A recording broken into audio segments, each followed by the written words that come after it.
You're now rocking with the hottest boxing podcast in the land with your host, Coach Malachi Williams. True.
For the thousands in attendance and the millions watching around the world, ladies and gentlemen, let's get ready to rumble!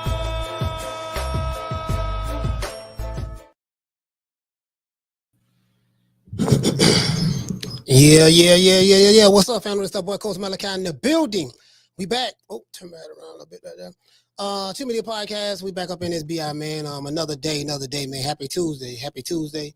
I was sitting back, man. I was sitting back listening to the replay of yesterday's show because I can't show any Netflix footage because they what they did was they blocked the video. So Netflix is very similar to the Zone. You can't show any of their footage. So even though I didn't show a lot, it was just like little clips. So I had to do that. So they end up, I had to remove the stuff and then, put the show. So yesterday's show is still up. It's up right now. So, it took like maybe 20 minutes. It's back up. But so I'm looking at yesterday's show and, I like looking at comments and I'm like, damn, I was looking at the comments and live in real time. So yeah, man, yesterday's show was a classic show.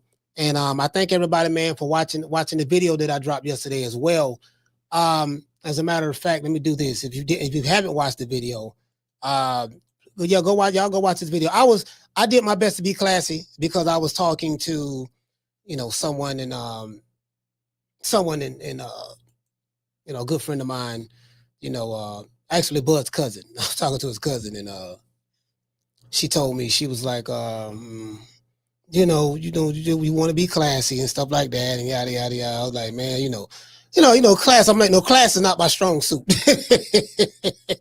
I ain't gonna sit here and lie, dog. Class ain't my strong suit, boy. I was like, listen. I'm classy. I'm not gonna lie. I'm classy, but but it's hard to be classy. It's hard for me to be classy, with some unclassy ass mofos.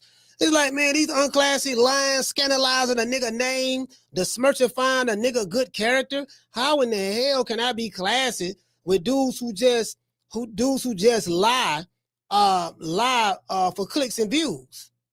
They just lie for clicks and views and they deride and they eat the meat down to the base and they got the cocoa butter, the baby oil, the KY jelly with their, you know what I mean? I'm telling you, and the knee pads. That's very difficult for me. You know what I mean? I come from Tampa, Florida, bro. Like, I'm an alpha male. And I grew up around a lot of alphas, man. And my mama, my Betty Jean, my mama was a mug, bro. Straight shooter. Dark-skinned woman. Straight shooter. Shout. You get what I'm saying? Not short. Shout. My dad was 6 feet tall. But you get what I'm saying? Yeah. I'm like, man, so, and my mama wasn't my mama was like Bud mother. Not to that degree of, you know what? No, as a matter of fact, yeah, pretty much. Damn near the same. Not everything, but like I would say like 98%. You get what I'm saying? Shit, I remember I told y'all I had a fight with a dude named Howard Williams. Shout out to Howard. This was 1991. I was 17. I think Howard was 25. So he was bigger than me and all that stuff there as well. He was taller, bigger, nigga was like 2-something. About 220, something like that. And me and him got in a fight. I was like 135. I got to fight with a nigga. Yeah, I got to fight with a nigga about 5'9", about 220. No, was he 220? I don't think he was that big. He was probably he was probably about 210, 205, 210, somewhere up in there. Cause he had a little stomach. He had a stomach, so that's why I'm kind of, and he has some big legs. But anyway, yeah. So I got to fight with a nigga. My homeboy Willie Nelson, R.I.P. to Willie Nelson, R.I.P. to my mama, and Mott, this female named Mott was out there, right? My homeboy Willie Nelson, baby mama, right? So Mott, Willie, my homeboy Willie Nelson, R.I.P. to him, and my mama Betty Jean, right? So anyway, so I was beefing with this nigga named Howard. So anyway, make a long story short, I had Howard drove down the street. And we had this is my second fight with him. The first fight they jumped me. It was Howard, his brother Lala. He had a brother named Lala, and another dude with a name Rishay or Rashad or something like that. Rashad, something like that, right? So they jumped me. So I go home lumped up. Yeah, man. So beef. We getting in shootouts with these niggas and everything, right? It's on site. You know what I mean?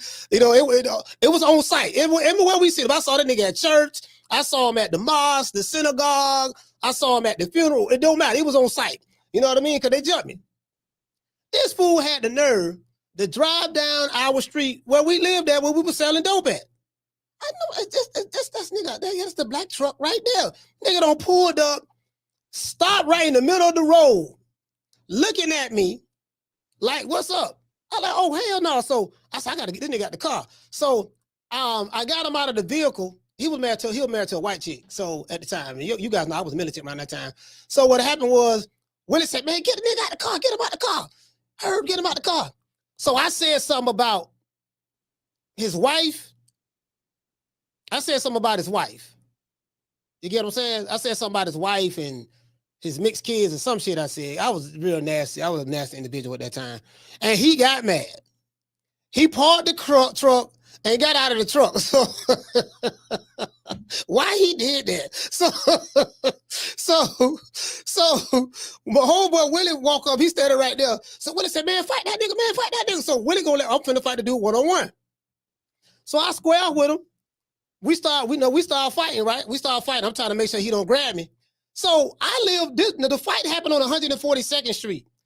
I lived on 142nd Avenue. I lived on 140th Avenue. But we lived upstairs, right? So my mother just so happened to be on the back patio, and she's able to look from where we stay at to the other side of the street. Now, if you got a mother, if your mother's still alive, my mom used to always tell me, she say, boy, I can see you anywhere. I know you out of a lineup. I can spot you anywhere. Because your mother know your son. You know his height, body weight, and all that stuff there. So my mother saw my little ass over there. I'm fighting this nigga. So my mother ran downstairs, because we lived upstairs. There was a ditch. There was an apartment complex. Then behind the apartment complex, there was a ditch that you could run through and to take you to the other side of the street. Where some other apartments at, right? My mama ran downstairs, right?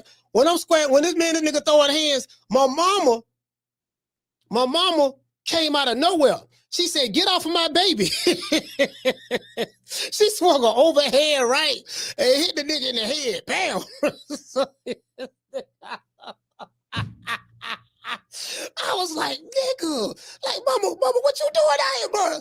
But she don't hit Howard. Howard done backed up. He looked at my mama. He raised his hand up a little bit. He said, hey, man. He said, look here, man. He said, hey, lady. He said, hey, lady, on the back, go ahead on now. Get out the way. And he said, lady, get on out the way, right? So when he raised his hand, nigga, I rushed him. My homeboy Willie rushed him.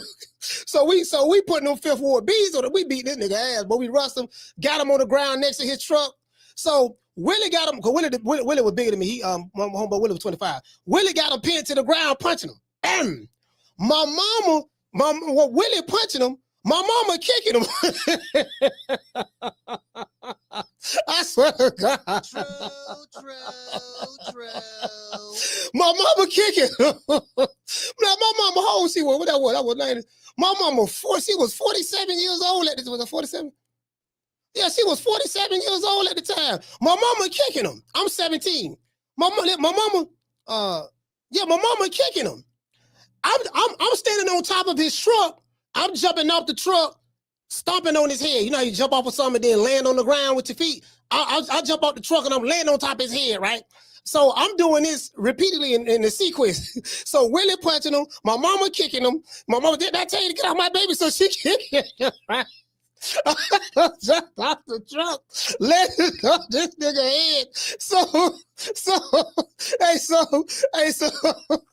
So Willie baby mama Mott, she was right there. So everybody came outside of the neighborhood, right? So Mott say, Willie, y'all go kill him. Because we beat this nigga unconscious, bro. Like he's unconscious, then he'll wake up, then he'll go back to sleep again. Every time I stomp on his head, he'll go back to, he'll wake up, and then when my homeboys, my mama go to kick him, he'll go back, he'll go back to sleep, and I jump on his head, he'll wake up, bro. Like this went on for like this.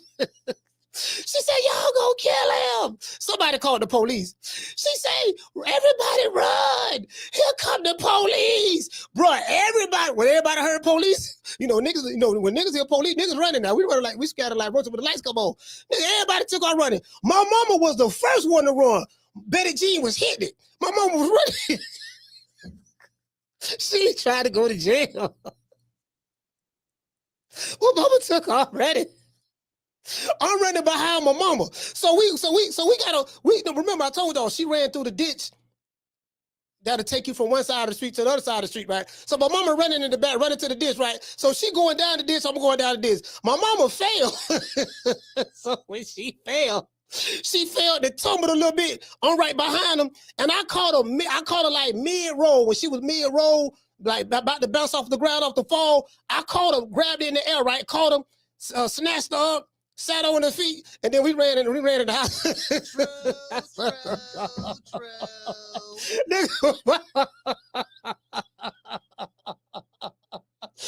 my nigga, I was so embarrassed. Fam. Bro, just imagine, my nigga, I'm out there, I'm fighting this dude. Niggas in the neighborhood clowning me. Man, your mama had to come out here and help you. Your mama got some hands, your mama heavy-handed, you know what I mean? Your mama got a stronger fight game than you. Niggas was clowning me. Dog. I was so embarrassed. I'm like, mama, listen, bro, I'm going, oh, mama, you can't be doing that. I had him, I'm going him. She said, no, he was too big for you. I ain't even let nobody whoop my baby. Bro, I was so embarrassed, dog. My nigga, bro. Let a man, all you mamas out there, let your son fight his one-on-ones. Let him, you gotta let him do, you can't be getting in it because you really doing more harm than good. You doing more harm than good. You get what I'm saying? Let's give everybody a round of applause. Yeah, man. Hey, I ain't know my mama was that fast neither. She was like, damn, bro, at 47, she was getting it. Like, shit, Betty ain't trying to go to jail. You know what I mean? Hey, man. Hey, anyway. Hey, shout out to Cobain. Salute, fam. Martin King Boxing. Shout out to JP Braska Raj, Daniel Agnew. Shout out to Shay Taylor. Shout out to Paulie. Hey, shout out to my Kevion. What's going on, fam? Shout out to Miss Connie. Schoolo, what's going on? Shout out to Jessica. Hey, Marty King. Hey, shout out to Trey. Hey, T-Time Brown. Hey, bro, I'm telling you, bro, dirty shit. This shit was, man, you know how embarrassed I was. Bro, bro, your mama, niggas was like, dog, your mama had to come out there. Hey, dudes are like, your mama had to come out there and help you, dog. Damn, your mama, like, damn, your mom, bro, that shit spread it everywhere. My niggas was scared to come to the house, knock on the door. I'm talking about stone cold dope boy drug dealers and killers in my neighborhood. They were scared of my mama, scared to come. Yeah, man, Miss Betty don't play, man. She'll cuss a nigga out, tell a nigga to get off the porch. And she had a Chrome 380. She had a Chrome 380 too. She ain't play, boy. She ain't play. Anyways, let's get into the show. So now, I'm looking at this fight with Crawford and Canelo. It was very successful, very successful. As you guys know, I'm looking at this fight, man, and this fight really made me proud. Not because Bud won. I mean, that's the obvious. I'm definitely proud of that. And just what it meant. What it meant what it meant for the culture. We've been taking L's. Listen, what it meant for the culture, man. You get what I'm saying? I'm just, and again, I don't want to throw anybody under the bus. But what I'm saying is it was so much that that the culture, not only the culture, but the culture of boxing needed. The culture of boxing needed. And I really want to. I don't think y'all understand how great this was for not only boxing but American boxing. You get what I'm saying? Do you guys remember in the lead up to the fight? I didn't say anything. I never said anything bad about Canelo. What did I say? I'm gonna remind you. I say, listen, and if you listen to the interview that I did with my good brother Terence Crawford, you listen to the interview. I say, listen, man, listen to the beginning of the interview. I say, bro, Canelo got 67 fights. You have no. Canelo's, you know what? Canelo got 3 losses now. Yeah, Canelo has 67 fights. 66 fights or something like that. Well, Canelo was 62-2-2. He was 62-2-2. Now he's 62-3-2. Yeah, so that's 5, that's 7. So yeah, Canelo has at the time, I think Canelo had like 66 fights. Bud had 41 fights. So I said, but you guys together have 107 total fights. That's a lot. I said that Canelo has been boxing he turned pro at 15, so he been a pro for 20 years. You turned pro in 2008. You've been a pro for 17 years.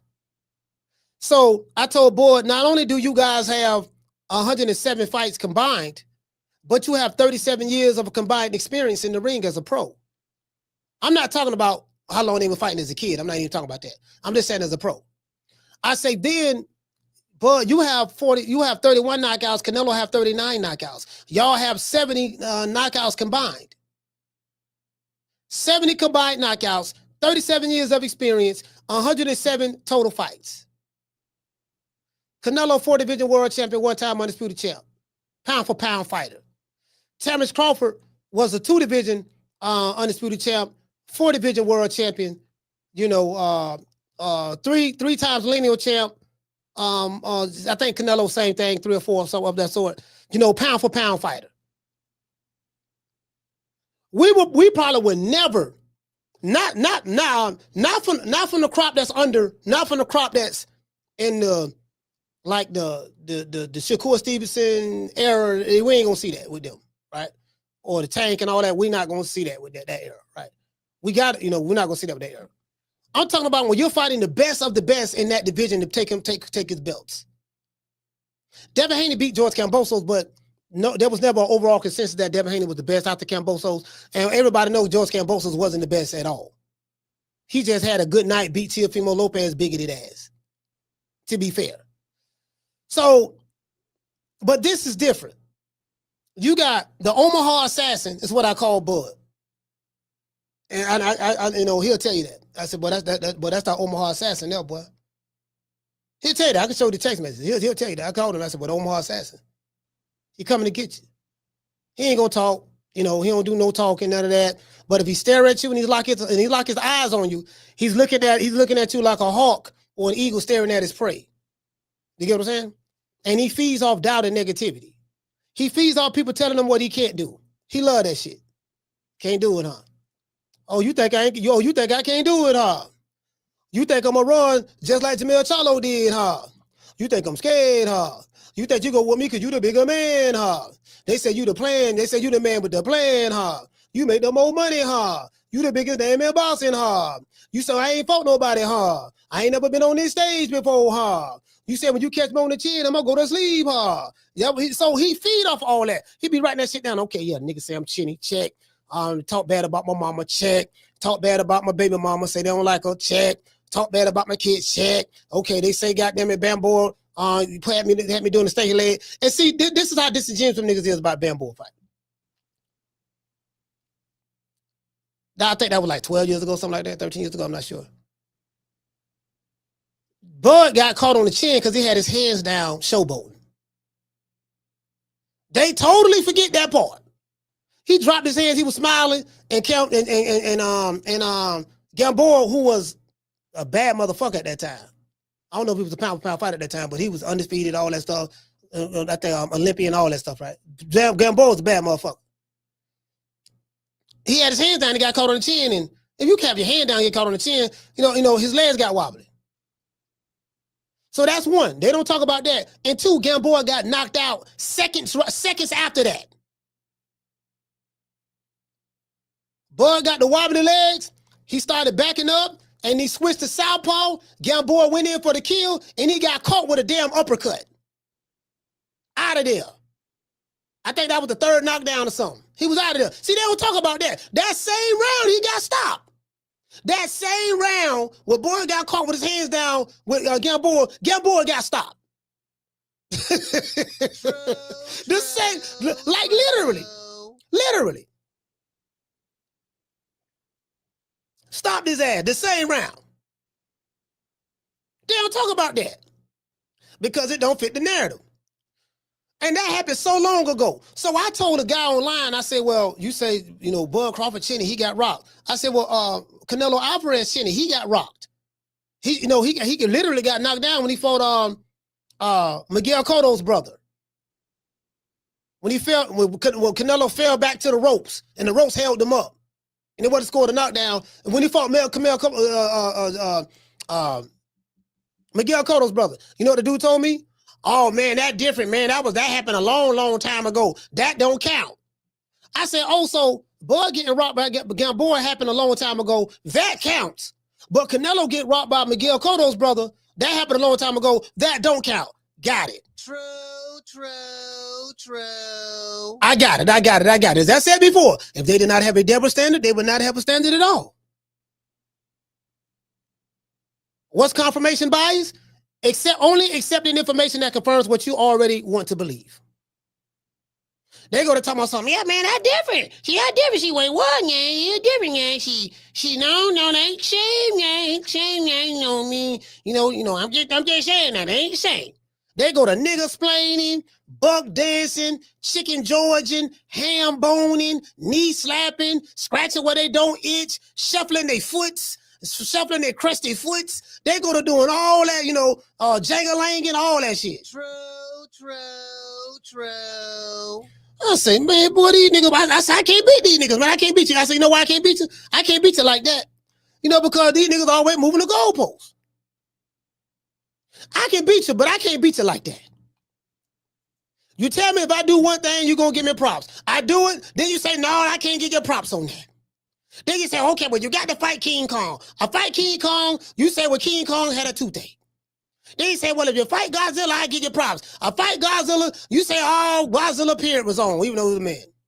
And then I tell you, I say, I say, okay. Then you tell me, you got to fight He-Man. I fight He-Man and Skeletor. You say, well, you got to fight Skeletor. I say, I fought Skeletor, beat him. You did? Yeah, okay, all right, okay, right. Yeah, okay. Then you say, I got to fight doggone Lion-O and Mum-Ra. True.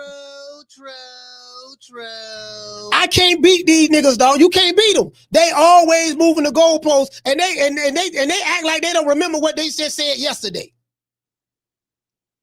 That this you bring the receipts to them. Now you know this what they said. Hey, shout out to Sheila Johnson. Sheila, what's going on?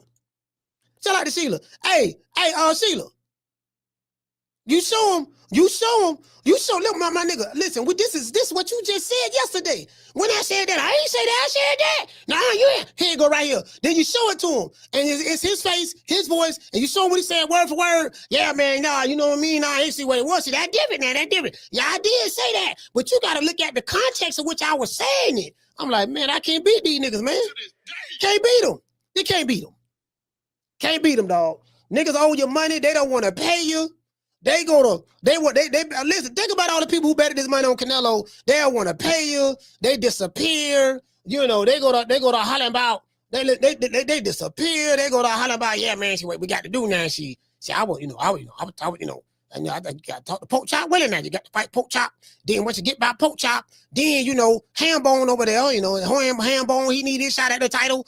I know you just had a fight Saturday, but we need you back in the ring next week. And I'm like, okay, fam, Who your favorite fighter is? My favorite fighter from Baltimore. That's all I'm saying. My favorite fighter, Baltimore. I said, okay, so, he can do what he want to do. He the face. He can do what he want to do. I said, okay, cool. He can do what he want to do. So this guy who got a monster resume is in the history books with Ali, Henry Armstrong, Sugar Ray Robinson, Ezra Charles, all these greats, Leonard, Hagler. Yeah, see, he got more he need to do. Your fighter fighting Piggly Wiggly, whole head cheese, shouted big nuts, poke chop Willie, Chico stick, hobo Sam. You get what I'm saying? Sambo, your Chicken George, your fighter fighting all these nobodies, but and that's fine. You criticizing a fighter for doing what your favorite fighter won't do. Your favorite fighter wearing purses, kissing niggas in the mouth, wearing skinny jeans, dancing a little coochie bird, slapping his ass cheeks and hips on camera. He the greatest of all time, according to you. Motherfucker like Canelo, Crawford doing all this spectacular stuff in their boxing career. Yeah, man, they ain't did that. True. That's how I know these dudes ain't boxing fans. These dudes is male groupies. See, that's what's going on in boxing today. You got a bunch of male groupies, fam. These dudes male groupies. They male groupies. You get what I'm saying? You got content creators like Boss and Shigo. This nigga writing Tank Davis love letters. Now, somebody sent me a video. No, not somebody sent me the video. Somebody was telling me the day that Boss and Shigo did a video late last night. They tried to do damage control. These niggas try to do damage control. Hey, shout out to my sister Bless, man. These niggas try to do damage control. She go with the hollering about. Yeah, man, the fight really went sold out, dog. That was AI. AI, no, that shit went sold out. They gave up a bunch of comp tickets. They were just giving tickets away, dog. That shit ain't sell out, dog. That shit flopped so bad. They were just giving tickets away. Dude, why do y'all listen to a nigga who wasn't even there? And all the niggas who following them in the chat, they like, yeah, it wasn't nobody there. They wasn't even there because they can't afford to go. Fam, you can't make this up. And this motherfucker's in the chat believe in this motherfucker. Yeah, dog, it was giving tickets away, dog. Yeah, this shit. How many say they sold? Over 70,000? Yeah, they gave away 69,000 tickets with nobody even interested in that fight. True.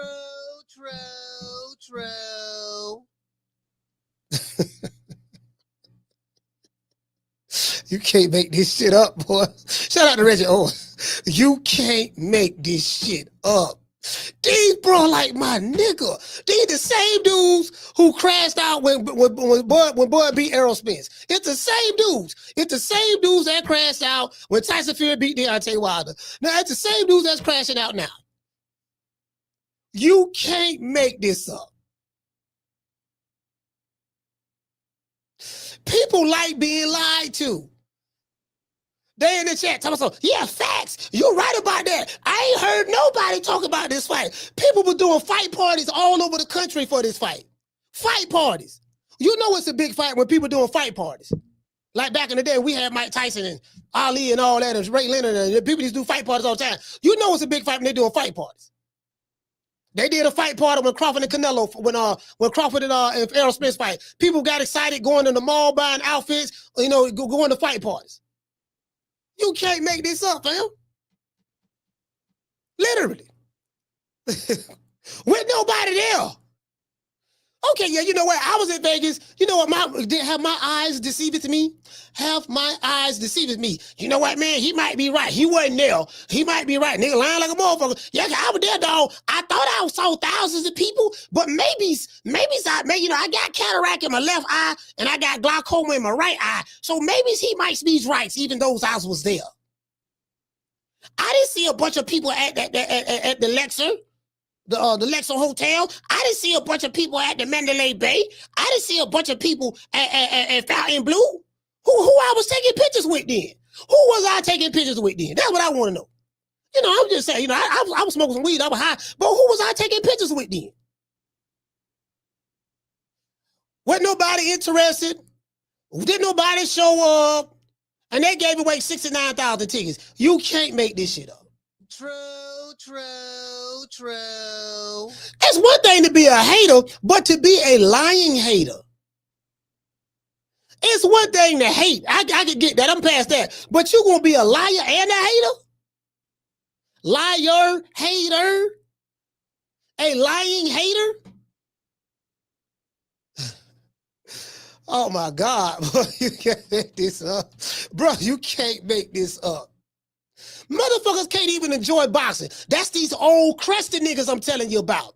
The Fagnons, the KQs, the Bossy Shigos, the Ellie Sucker nigga nutsack. These are the old crusty niggas, the Janitor Farties. Oh, you know, listen, all these bodily fluid drinking, KY jelly keeping, sheet spread open like peanut butter and jelly doing, one leg upping. I'm talking about eating the meat down to the base. True. Meat down to the base ass niggas. People like being lied to. Anyway, sorry about that. I went on a rant. Y'all know I be going on a rant. The ADD don't kick in. Y'all know I got ADD. I got a strong case of ADD. Strong case too. I haven't been diagnosed by a doctor, but I diagnosed myself. To this day. Anyways, 70,482 fans. 70,482,000 fans. Packed the Allegiant Arena. Football stadium where the Raiders play at, right? I think they played there last night. The lights of Las Vegas burned brighter than ever before. Vegas has been losing money, but this fight right here did them some justice. Not gonna lie. Canelo Alvarez, Terence Bud Crawford, 2 pound for pound kings, right? Are standing in front of the biggest crowd in the stadium history for boxing, right? And then more than 41 million people were watching it live on Netflix. This fight wasn't just a fight. This was a statement, a reminder that when the very best fight the very best, boxing beacons the sport all over again. It becomes the #1 sport all over again. Back in the day, they used to show a lot of fights on regular TV and stuff like that. They did do that. However, you had the best fighters fighting the best fighters. It was always great matchups. And in today's time, when you're dealing with promotional companies, wrong side of the street, call Al, you signed to the wrong promotional company, kid. Like, I was so happy, like the Top Ranks, shout out to Top Rank, PBC, shout out to PBC, Golden Boy, they came a little later, but shout out to them. They fucked up the boxing in America. With the wrong side, with the sides of the street stuff and having an exclusive deal with networks, that's what fucked up boxing in America. So now boxing fans have left. We got influencer boxing fans that's in boxing. We have male groupies that's in boxing. Old crusty niggas. Social security check getting, and ain't nothing wrong with that. Disability check getting, ain't nothing wrong with that. Waiting on the YouTube direct deposit to come on the 21st. That everybody on YouTube get paid next week on the 21st. Between the 21st and the 26th. Playing with your cottage cheese and titties. Live. How about you a lawyer? One nigga say he a lawyer, another nigga say he a manager, and the other nigga say he a crusty OG. True. The lawyer, the manager, and the singing OG. You can't make this shit up. Then you got one nigga over there in California. He writing love letters. I love you. Dear Tank, I love you. You love me. We're one big happy family. When I eat the meat all the way down to the base, I don't want to come up for air. True. Boss she go, bitch ass. Lord have mercy. There she go. No, there she go. There she go. No, there she go. Are you saying there she go or there she go? I'm saying there she go, there she go. You get what I'm saying? You can't make this up. Anyways. Sorry. I went off script. I'm supposed to read my open the butter law. I can't finish this, bitch. I can't finish it, dog. Hey, shout out to Mika. I can't finish. Listen. I can't. Hey, shout out to Lil Jessica. Hey, look here, man. Look here, man. Look here, man. I ain't playing with these coon ass niggas no more. I ain't playing with these coon ass niggas no more, man. The gloves is off, man. I'm finna body all these niggas. I'm finna line them up. I'm finna do them like Antonio Banderas and Desperado. I'm finna body all these niggas, man. Finna body every last one. I don't give a fuck. Anyways. Back to what I was saying. But listen, this was a reminder, man, of when the very best fighters fight the best. Boxing becomes the sport all over again. And this, in my opinion, this night was a special night. The third highest live gate in boxing history. Canelo Alvarez and Terence Bud Crawford are the last of a dying breed. In an era where too many fighters protect their oaths, where business, pretty much where business comes before legacy, these two men said, no excuses, let's do it. Now, they got the bag to do it now. They got the bag to do it. I don't mind a fighter getting paid if he willing to fight the top dudes. You get what I'm saying? I will read the super chats. I got y'all. Now, Canelo, he's all ready to face a boxing and a 4-division world champion. And I think he's a 3 or 4-time lineal champ as well. And he's a superstar with generational wealth. But he took it because legacy matters to Canelo. Do you notice the fighters who making the most money in boxing are the ones who fight for legacy? As because it's coming with the bag. The bag comes with the legacy fights. Canelo set the table for that, and Bud Crawford set the table for it. Did you get what I'm saying? The money gonna come. You gonna get the money. The money is a byproduct of the type of fights that you have. That's a gimme. You get what I'm saying? So that's all I'm saying.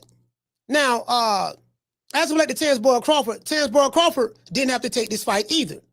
He's 37 years old, going on 38. I think he'll be 38 on the 28th of this month. He's conquered 3 divisions, and he's already has been the undisputed welterweight champion, as well as the undisputed junior welterweight champ. But he wanted to prove once and for all that he's not just a great fighter, but he's an all-time great. And you can think about this. I want y'all to think about this, right? Because this is something that you can't listen. You can't really even talk about Crawford, without talking about the journey, the path that he had to go down to get to this point. This is the man who had to fight outside of the system for years. He had to fight outside of the system, had to fight the system of boxing for years. Wrong side of the street politics, promoters playing politics, big fights slipping away, his own promoter trashing him. He couldn't give him the fight with Pacquiao. That would have been a legacy fight for Bud. Yet he stayed patient, he stayed dangerous, and he stayed ready. When the door finally cracked open, he walked through it and he dominated. That's perseverance. That's championship spirit. Young fighters, this is the message I wrote down for young fighters. Young fighters, are you watching? This is the blueprint. Henry Armstrong did it. Sugar Ray Robinson did it. Marvelous Marvin Hagler did it. Muhammad Ali did it. Floyd Mayweather did it. Sugar Ray Leonard did it. Roberto Duran did it. George Foreman did it. Oscar De La Hoya did it. And more. They all did it. They didn't just fight. They tested themselves. This is a gladiator sport, right? And this is a gladiator sport that pays a lot of money. They challenged the best of their era.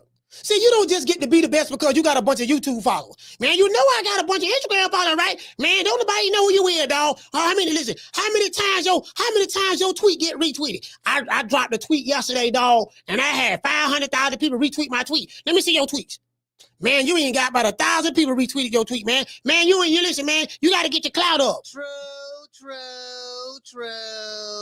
You got it. Listen, you got to get your clout up. How many Instagram followers you got? Man, you don't nobody know you, man. You ain't got no Instagram followers. Your videos don't go viral. Your videos don't got viral, and you ain't got no swag. To this day. That's how you know we ain't got no boxing fans in boxing. Look at the dumb nigga arguments these fools have online. I'm not finna argue with you. Nigga tell me, yeah, nigga, I want to debate you. For what? You don't even listen. I got more boxing knowledge in my peaky figure than you do in your whole life. Debate you for what? Old crusted nigga. You don't know shit about boxing. You too old to be on gobbling the meat. Gumming on the meat. Your false teeth don't fell out, you gumming on the meat. You too old for that. Tank don't even know these niggas. They so-called supposed to be riding for Tank. Tank don't know these niggas. yeah. And he get way more money than Crawford. He get more money than Crawford. Yeah. He get more money than Crawford and Canelo. Dude, you a nigga who getting a Social Security check, fam. Choking on a Newport. Fixed income, $2, two-figure nigga ass nigga. You can't make this up. What you want to argue? There's nothing to argue about, fam. You don't lost in life. You don't lost, fam. It's over. Anyways, my bad. Yeah, I ain't playing with these fuck niggas. Anyways, they didn't just fight. They tested themselves. They challenged the best of their era, and that's what we're going to remember about them when Canelo and Crawford retires, right? That's why we tell their stories decades later. If you want to be remembered, if you want more than an Instagram highlight reel, you have to dare to be great. I noticed when Canelo moved up to fight,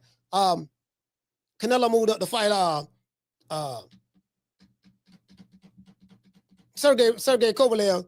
Canelo daring to be great. I'm trying to tell you what he motherfucker right in the media.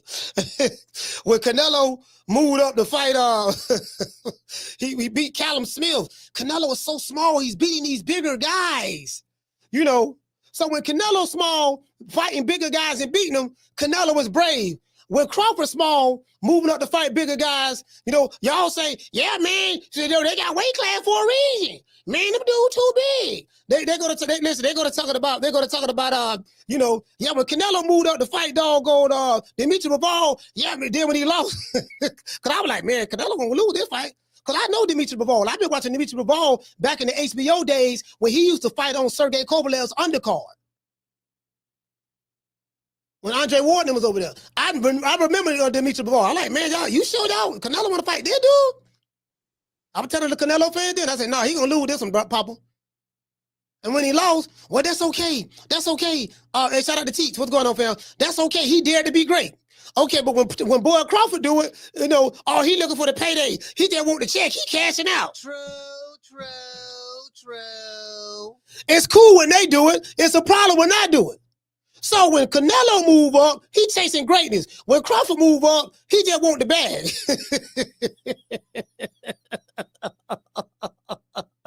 Shout out to Lady Shan.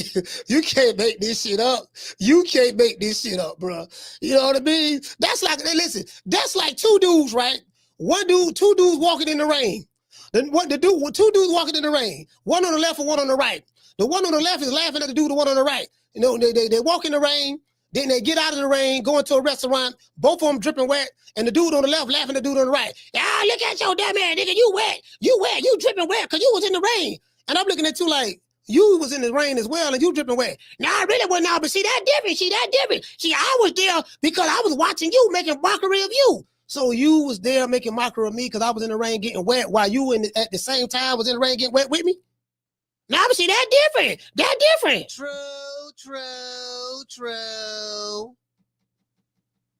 You know, things that make you go, you know what I mean? So, the question I have is this: who's next? Who would be the next fighter to step up and take that risk and give us a fight like Canelo and Crawford did on September the 13th? The sport needs it, and the fans deserve it. Canelo and Terence Crawford just reminded the world of what boxing is supposed to be. This is why we watch. This is why we love the game. While lying content creators, fake boxing websites, and dishonest reporters lie about Canelo and Crawford's unsuccessful fight. Of course, I'm being facetious. Because they say it was unsuccessful. Oh, that shit ain't nobody watch that shit, dog. All these people, all this shit they showing online, that shit ain't real. All this shit, Stephen A. Smith, them niggas went there with nobody there, dog. They just know, man, y'all just listen to me. That was AI. Y'all know, see, AI be fooling y'all, dog. AI be fooling y'all. And them people weren't really there like that. And if they were there, they gave away 69,000 comp tickets. So we know what time that was. Boy, you can't make this up. To this day. Niggas sitting home, nodding off, waiting on the mailman to bring the social security check. Now wait a minute, now I got shit. My fight, shit, my fight. Tank, he making all that money. You know what I mean? He making his money, man. I ain't got to do that shit. I ain't, shit. Fuck Crawford. Crawford ain't making no money. That old black nigga from Omaha, that nigga ain't got nothing. I don't know what I mean? Like, I ain't shit. I don't know who the nigga is and all that shit there. Now, hold on. I'm choking on this cigarette. Yeah, nah, hold on, let me take a nap. Yeah. Now back to what I was saying though. I was saying some hateful shit before I nodded off. What I was saying, you can't make this shit up. True. This shit like taking candy from a baby. The numbers speak for themselves. The next generation of fighters will follow the examples of Terence Bud Crawford and Saul Canelo Alvarez. We need that. We got fighters like Bam. We have fighters like a New Way. New Way's in his 30s. Usyk is damn near 40 as well. We got a whole lot of fighters, right? We got the Abdullah Masons. We have the Bam Rodriguez's. We have the Brian Norman Jr.'s, the Devin Haney's. We have the Jaleel Hackett's. We have the Vargas boys. We got a bunch of young fighters, who, we can really, the Keith Colognes, we can really do something, but these young fighters have to look at, it's one thing to look at Canelo and look at Terence Crawford and admire them. That's the easy part if you're a fighter. The next thing is to study Terence Crawford and Canelo and follow their work ethic. Did you get what I'm saying? So, anyways, today's show is sponsored by Foster's Barbershop. If you're in the city of Tampa, download the app Booksy. That's BOOKSY. Go download the app Booksy. Look up Foster's Barbershop. If you're in the city of Tampa, Foster's Barbershop is located at 1923 West Main Street, West Tampa, Florida, 33607. If you are in the city, let them know that Coach Malachi sent you, and you will receive a 10% discount. Let's give our sponsor, Foster's Barbershop, a round of applause. Right there, west side. Break yourself, fool. Break yourself. Yeah, you get what I'm saying. So pretty much that is what it is. Like these guys, these young guys gonna have to step up and fight. I'm glad that the promotional companies in America failed. I'm glad that these dudes ain't really got no network deals. I'm glad because they wasn't doing shit. Y'all was fucking up the game. The old shit got to go. Out with the old, in with the new. You get what I'm saying? If you out with the old, in with the new. Now guess what? All of the American networks don't back down to boxing. Unless you got a direct deal where you got some content that Netflix wanna buy from you or whatever, or because Amazon ain't giving nobody no money. PBC over there, they're independent. They're like an independent record label because Amazon ain't gave them no money. Jeff Bezos ain't stupid. Man, I ain't gonna give you niggas no money, man. You niggas don't ran through. Y'all niggas went through 11 networks. Y'all went through 11 networks, man. Y'all losing money left and right. Once Crawford beat Spence, that killed that. Showtime went out of business because the Paramount folded them. Say, man, we losing too much money on this shit. You getting these niggas all this goddamn money. We putting up, we like basically Showtime was keeping PBC afloat, and pretty much ESPN was keeping Top Rank afloat. Now Top Rank, we still don't know what's going on with them. So they fighters got to stay active. So they got to fight on Turk sheet cards or Pro Box cards. You know, if you fight on Turk sheet card, you got to fight somebody.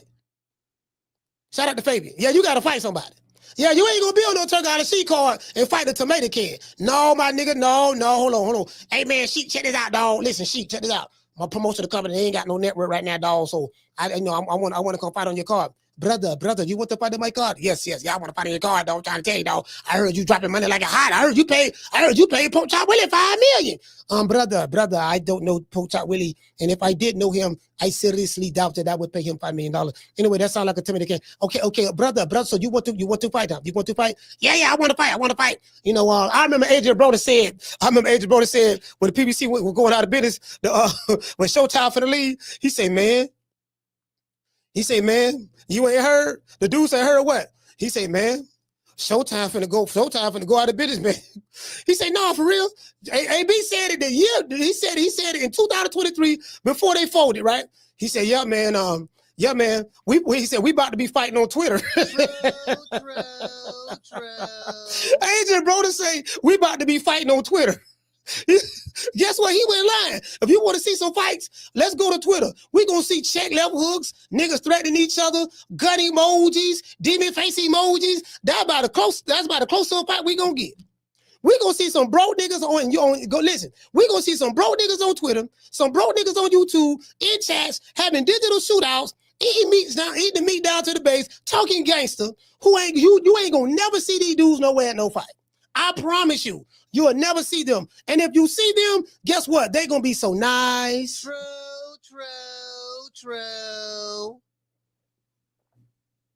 Nigga talking tough. Yeah, nigga, drop the addy, coach. Drop the addy, old pussy ass. Nigga, you better not come to the fight. I'm at the fight. And then the nigga come up to you. I see, yeah, what's up, fam? You told me drop the addy. I better not come to the fight. I'm here. What's going on? Coach, that's you? Yeah, what's up? Yeah, what's up, fam? What's going on? Man, coach, what's up? Listen, man, can I buy you some milk and cookies? True. No, man, you were saying, what you were saying, though? I don't want to fight you in that, but I'm just, just saying, like, we can talk a dialogue. What you were saying? Nah, coach, I would talk about some milk and cookies. I ain't see you that demon face emoji, dog. I didn't send you the gut emoji. I was trying to send the gut emoji to the other dude that was in the chat that was from Chicago. You see what I'm saying? And I said, but I was trying to send the gut emoji to the dude that was in the chat that was from Chicago. I wasn't sending it to Tampa. You know what I mean? See, you misunderstood, coach. It wasn't even like that. You know what I mean? I was trying to send the demon face emoji to the dude from Houston. See, the dude from Houston, the demon face emoji was for him, and the gut emoji was from the dude from Chicago. True. Bro, I'm trying to tell you, fam. You got some strange dudes in boxing on social media now. I can't take these dudes serious. I can't take them serious.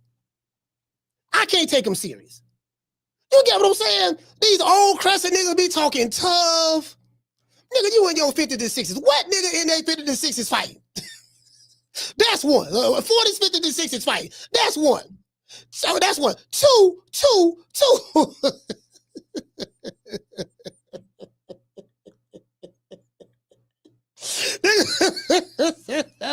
Hey, Shan. Hey, bro, you can't make this up, bro. You can't make this up. I'm saying, nigga, I done been to about 20 fights.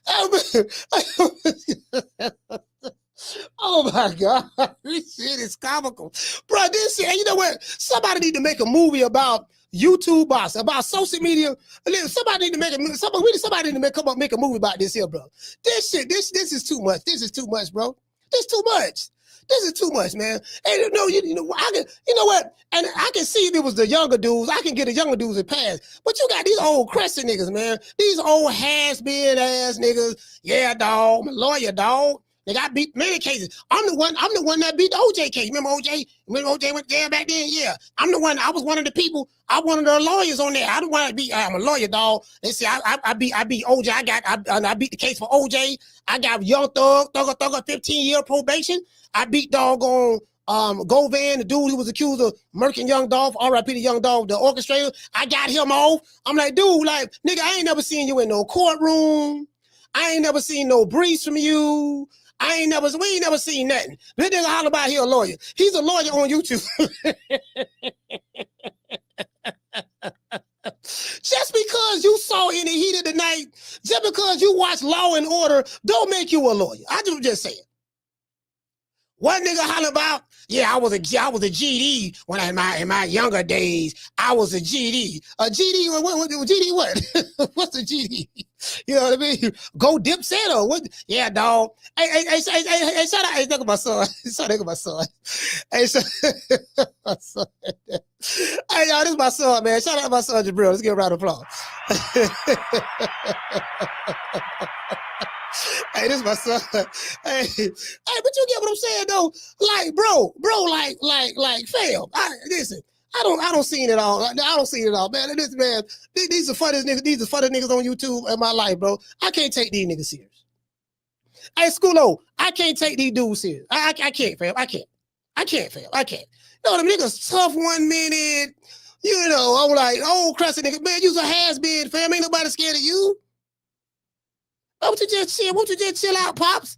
Pops, just chill out, man. Just go ahead and chill out, Pops, man. Okay, you an OG, you a gangster. Just chill out, Pops. That's all. Just chill out, man. That's all you gotta do. Just chill on out, bro. Don't nobody want no smoke. No, nigga, y'all gonna know about me. I'm the singing OG. Y'all gonna know about the singing OG. Y'all got the hold on for taking that. Hit this cigarette while I'm sleeping. Yeah, cigarette. Yeah, all right. Yeah, back to what I was saying though. Whoa. True. Like, man.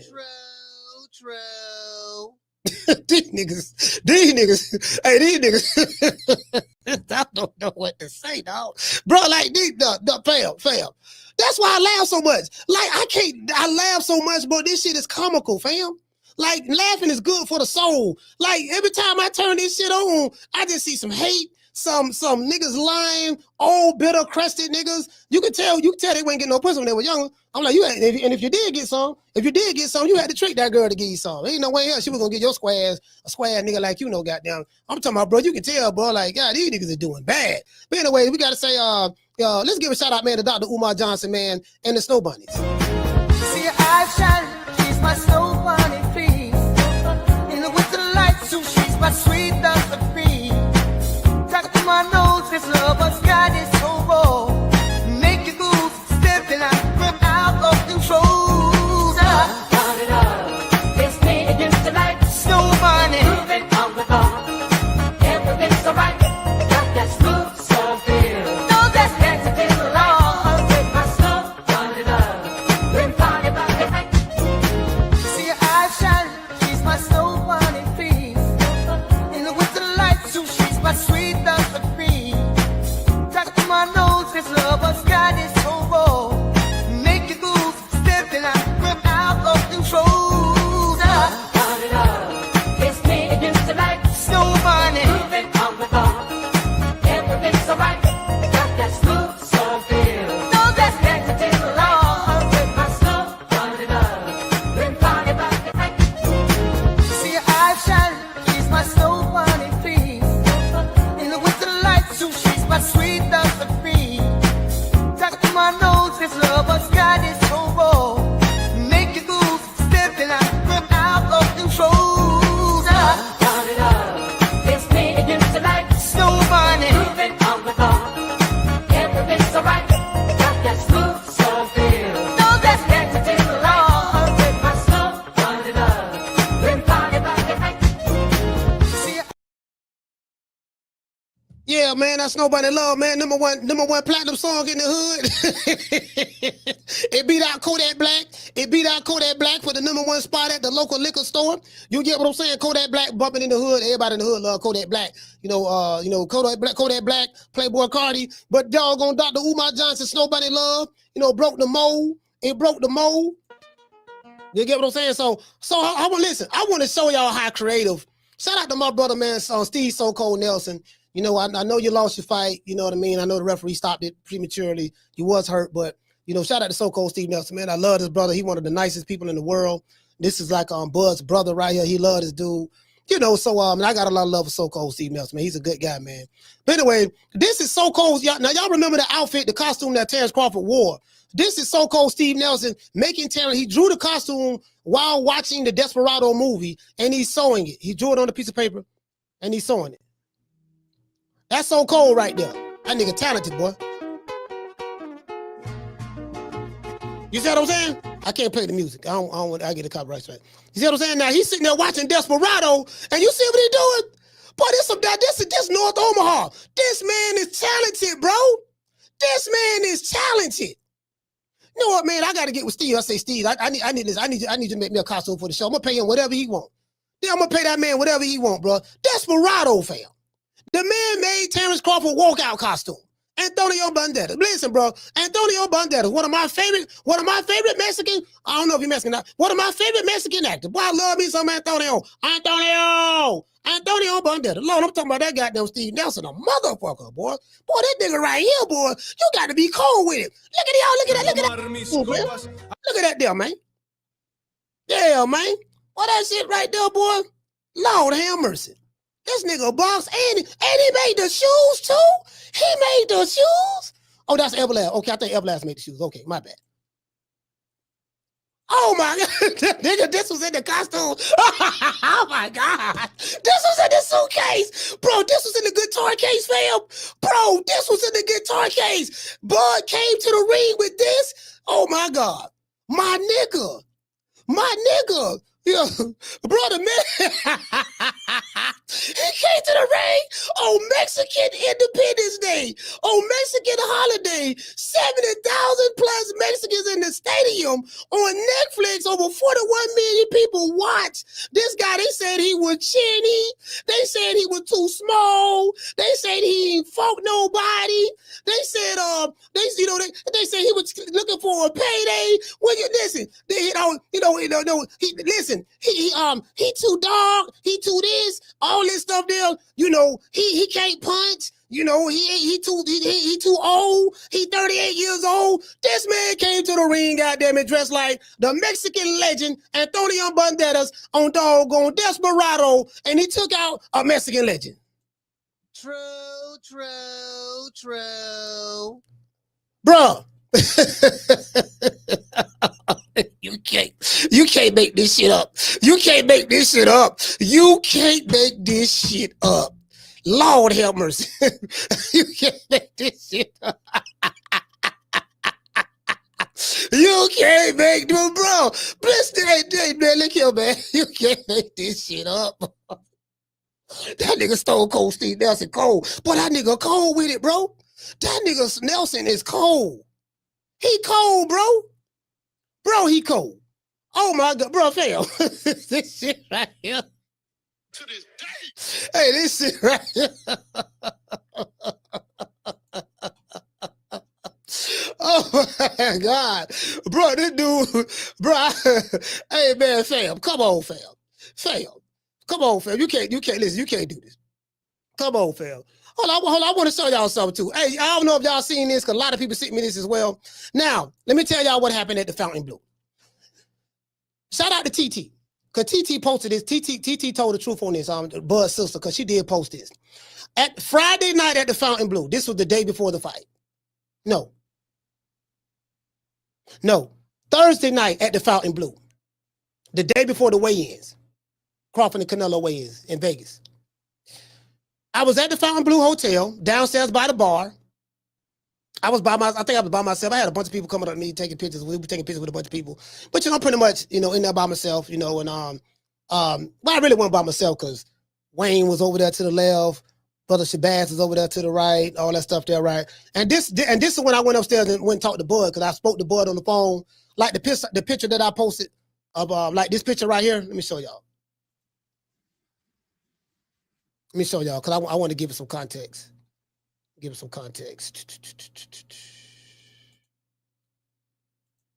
So this picture right here, this was the day before the weigh-in.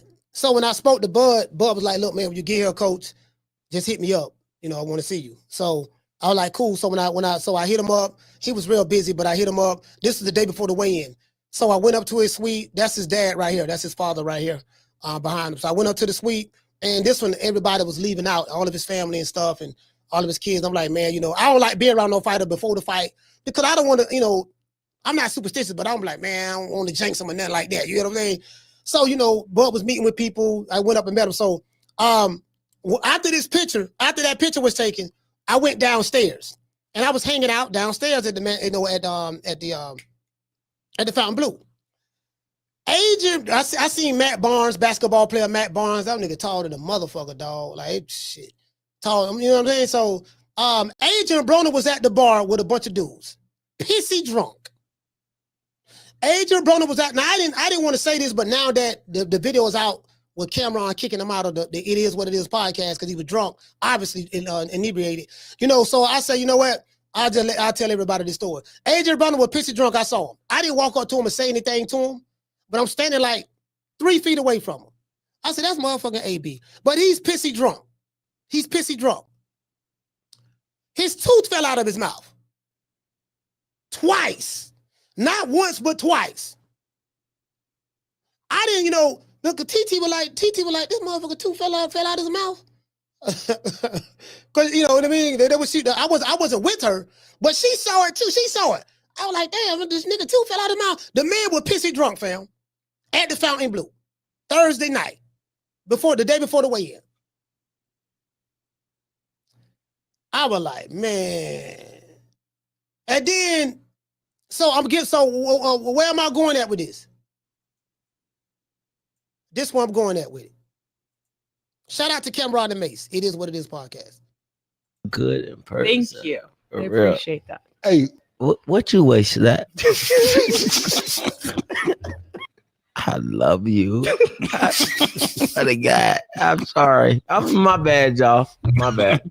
Arabia, is that a real background? Hey, Stack, could you stop Yes. Can you stop smiling? You Arabia is nah, yo, bro, some G, yo, bro, some G shit. We gotta. My boyfriend here, yo. Oh, shit. I My told bad. So Cam mad than a mother because Adrian Broner is acting like a donkey. He's drunk. This is not the setting for that. See, back in them PBC days when Tank Davis, Errol Spence, the Charlo brothers, Adrian Broner, Robert Easter, all of them used to hang out and drink together. You know what I mean? I used to call them, back then, PBC was like Death Row Records.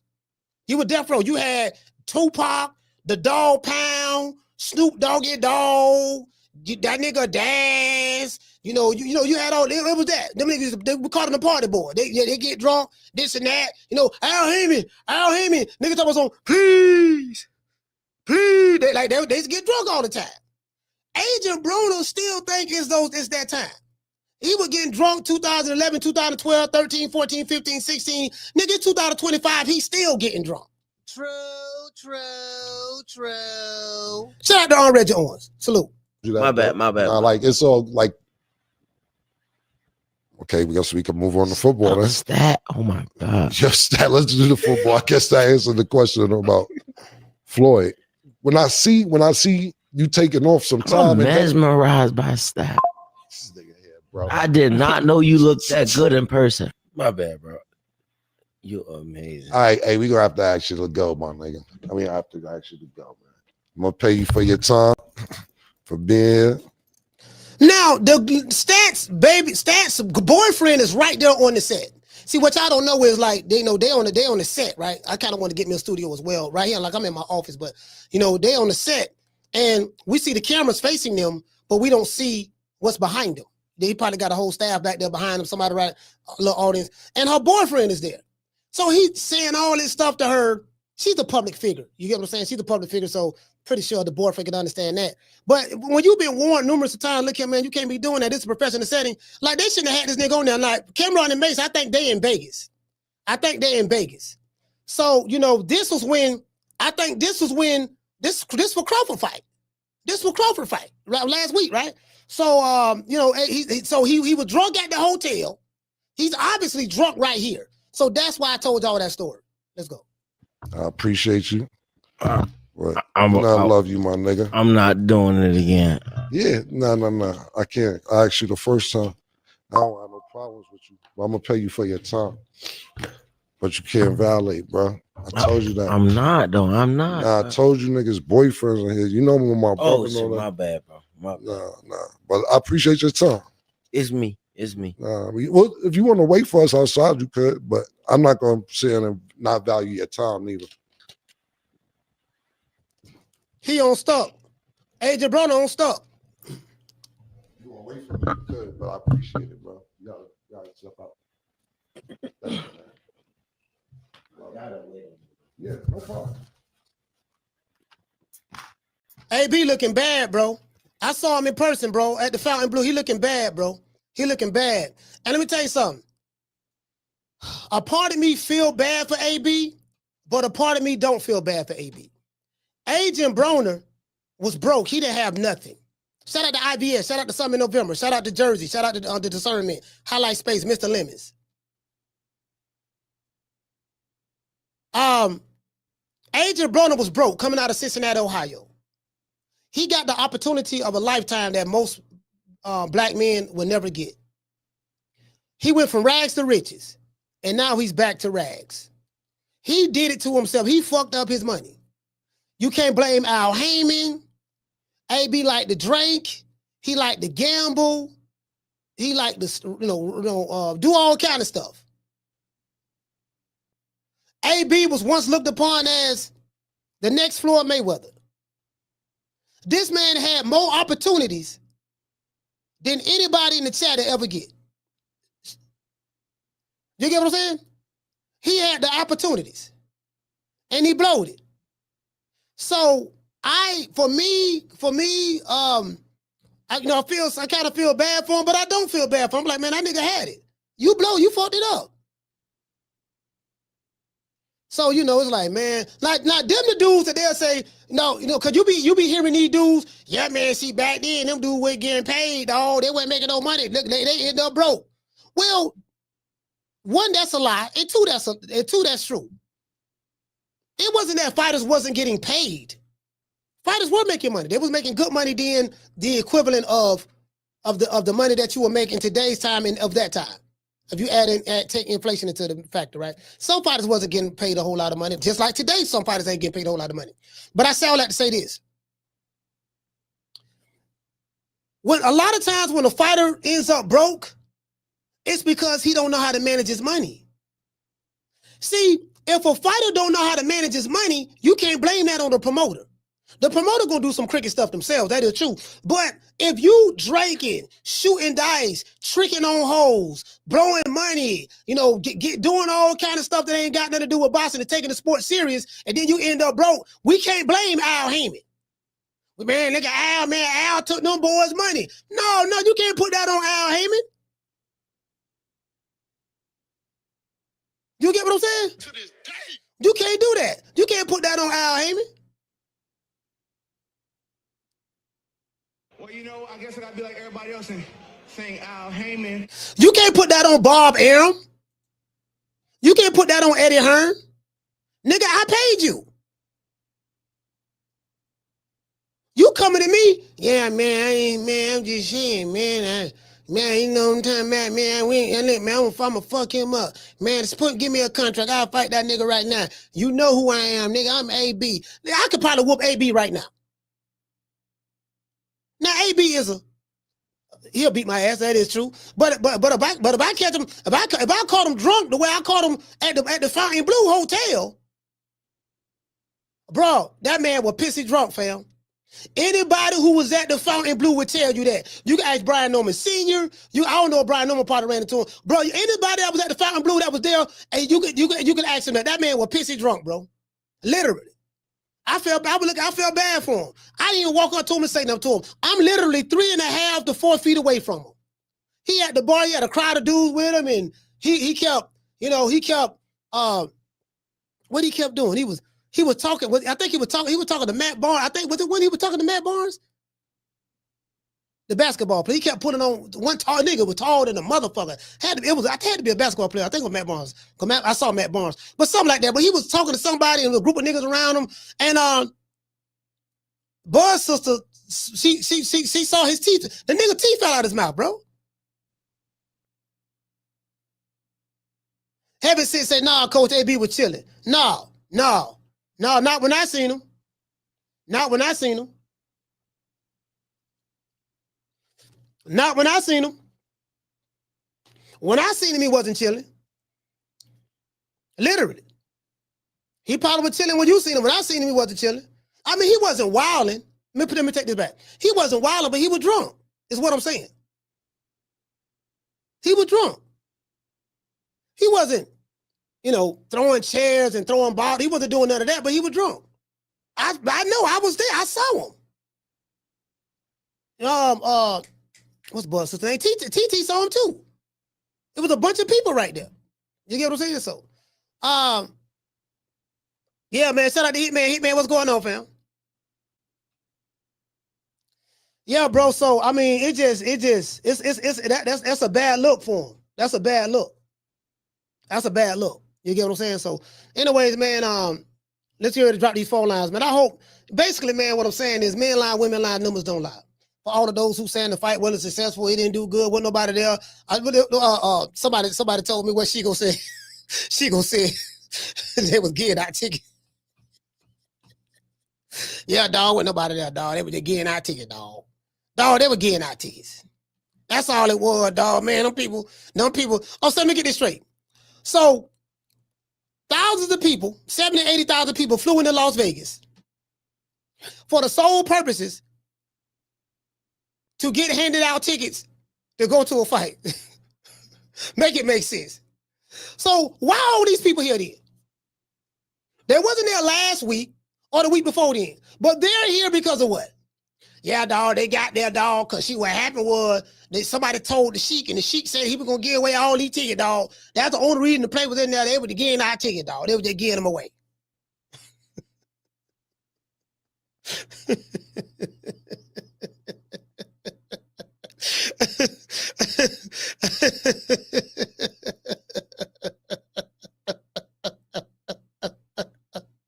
Yeah, dog, with nobody, man. Hey, Shan, see what it is, they said, dog, see, dog, with nobody there, dog, what it was, see, that was AI, that was an illusion, that was, yeah, dog, see, y'all don't understand technology, see, technology, with technology, dog, see, technology, you can make things look like that was a hologram. Yeah, that was a hologram, dog, that what it was, fighting, them niggas ain't make no money, dog, that shit right there. Canelo got robbed. Really, Canelo got robbed, dog, because everybody know that fight was a draw, or Canelo won. Canelo clearly won. So I say, let me ask you this here.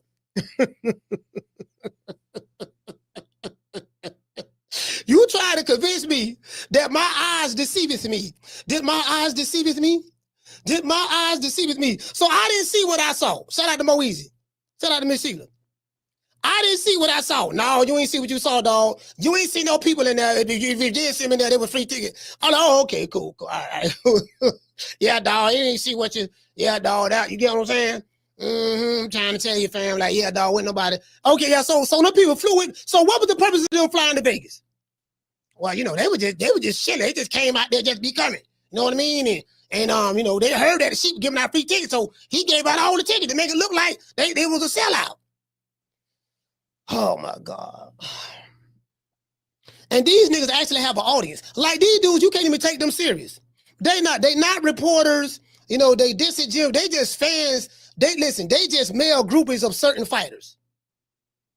Just imagine a male groupie with a camera. So when you see the old crescent nigga like KQKC who don't go nowhere, you see the whole dick in the booty nigga like Boss and Shigo, that whole ass nigga, they eat the meat down to the base, Fagnon, I call them cottage cheese and titties, you know, janitor farty, always pooting every goddamn where, you know, one nigga a janitor, one nigga a manager, the other nigga a lawyer, and the other nigga goddamn is supposed to be a crusty OG. True. See, you know, when you got niggas eating the meat down digitally to the base, you eating digital meat, you eating the digital meat down to the base, you get what I'm saying? When you see that, and then on top of that, they just liars. Just lie just to be lying. Pathological liars. Did you get what I'm saying?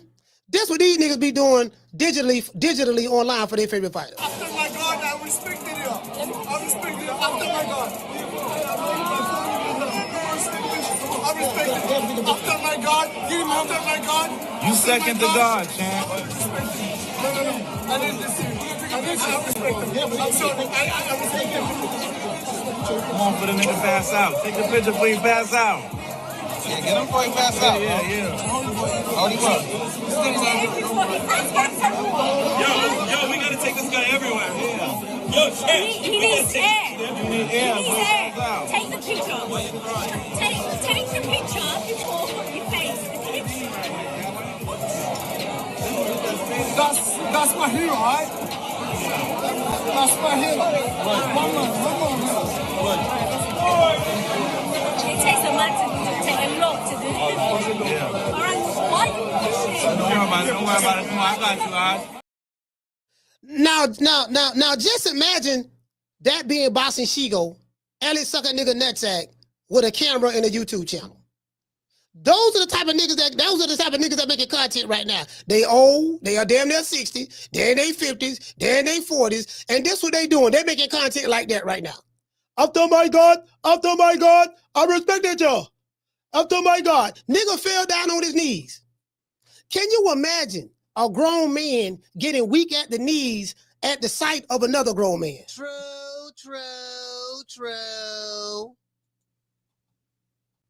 These the type of niggas making videos that want to argue all day.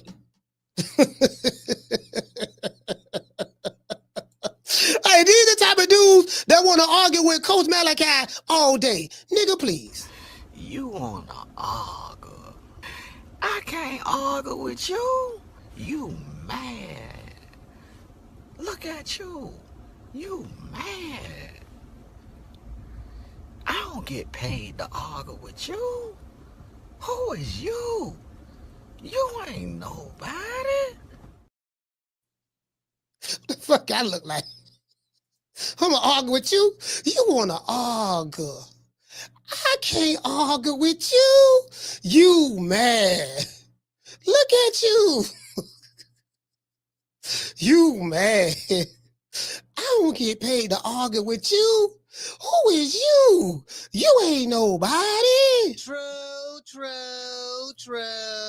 But these niggas wake up. Just imagine waking up early in the morning stretching. Oh, 4 niggas even brush his teeth. Hey, baby, how you doing? Don't you want to come over here and get some of this good stuff? Now, yeah, babe, I'll be over there in a minute. Yeah, babe, hold on, babe. Hold on. This whole ass nigga Coach Malachi on. He lying right now, babe. Yeah, the nigga been dissing me. He been dissing me, babe. He been dissing me. Oh, baby, don't worry about him. Won't you come over and get some of the good cootie cat? Nah, baby, fuck that. I'm finna send that whole ass nigga a gun emoji. Nigga, you better not come to the fight. I got shooters. You know what I mean? I got shooters on me. I got shooters. Yeah, goddamn it. Come to Chicago. I know some people in Chicago. I'm coming. Nigga, come to Memphis. Yeah, nigga, come to Dallas. Yeah, nigga. Yeah, that's what I'm talking about, boy. Nigga, drop the ad. I'll be over there right now. You gonna come? You sure you coming there right now? Yeah, I'm coming right now. Who you gonna bring it? Man, John, Tom, and Lil Uzi. Okay. True. Hold on, you're a little bit too old to be talking gangster, right? You know, you past your prime right now, dog. Right now, nigga, you in your 50s, damn near 60. You still talking tough, like. And then the other nigga with the wave cap got that tight ass wave cap on his head. You know what I mean? I'm like, you know, I don't know what to believe. You listen, you too pretty and sexy for me to believe that you gangster. So I ain't scared of you. I ain't scared of that nigga over there. I ain't scared of you neither, dog. Yep, I damn sure ain't scared of you. You can't coochie. Yeah, I ain't scared of you. This nigga got arched his eyebrows. I ain't scared of you. You got white shit around your mouth with knee pads on. Yep, I ain't scared of you. You choking on a cigarette, waiting on a Social Security check. Yeah, I ain't scared of you. You got glasses on. So I definitely ain't scared of you. You know, looking like Pee Wee Herman, looking like a nerd. Yeah, I ain't scared of none of you niggas. True. Ain't nothing to be scared of, dog. Ain't nothing to be scared of. I can promise you, ain't nothing to be scared of. Nothing. Anyway, let's read the super chat. Shout out to Nebraska Raj. Dropping out $2 super chat. He said waiting on the parade announcement. Yep. Shout out to Witty. Dropping out quarter of a dub. He said the Lion coach. It looked like the $1 Million Man March out there. Facts. To this day. Facts. Motherfucker look like the $1 Million Man March out there. But with nobody there. Yeah, I ain't see it, dog. I'm like Stevie Wonder, dog. Just imagine a nigga. Hey, just imagine these dudes walking up with seeing meet their favorite fighter getting weak at the knees. I get so weak in the knees, I can hardly speak because the meat is in my mouth, and I take it down to the base, and it feels so good to me. I wrote you a love letter, tank. I like your braids and your chrome hearts and skinny jeans. Knock me right off of my feet. Can't explain how your love I eat down to the base. He eats the meat. I will do it free of charge. He eats the meat when I break down to my knees. He eats the meat. Something about the things you do when I wrote this love letter to you. How you gonna believe a nigga and she who write and take love letters? True. How, fam? How? Listen, bro. How do you believe a nigga who write other fighters love letters? How? What she gonna say? She gonna say they gave away. It was a lot of they gave away. They went down. She went to war. They gave away a lot of A lot of content. See, that what it was. See, that what it was. Like, bro. If you let me explain something to you guys who watch these niggas YouTube channels. Let me explain something to you guys who watch these niggas YouTube channels. Anytime a nigga write his favorite fighter a love letter, he's lost all credibility. Dear Gervonta Davis, Gervonta Davis is everything these boys want to be. LOL. LOL. He said LOL. Hey, shit. He said LOL. He's a star with spotlight. Check. Makes the most money in class. Check. Knockout artist. He will put you on a poster. Check. He's a trendsetter. Chrome hearts, braids, leg tags. That's a nice leg tag. He go all the way up his thigh to his butt cheek. Check. He got his own style. Check. He's exciting to watch. Check. He's really from the trenches. Good Marvel Origins backstory. Bro, this is crazy. Oh my God. This nigga got a YouTube channel and he got people who watch his content. True. These the niggas who got YouTube channels and they call it, and they say they cover boxing. These dudes are in love. They in love. Hey, Shan, they in love. Y'all remember that song by LL Cool J, I Need Love? Doom, doom, doom, doom, doom, doom, doom. When I'm alone in my room, sometimes I stare at the wall, and in the back of my mind, I hear my conscience call, telling me I need a tank that's as sweet as a dove for the first time in my life. I say I need love. There I was, giggling about the game. Reminiscing about the time I can get that dang lane down to the base, cause I can't breathe. The only thing I can think is to break down on my knees. You know, I'm 40 something years old. Yeah, I'm old and crusty, but it doesn't matter what you say because you're smelling musty.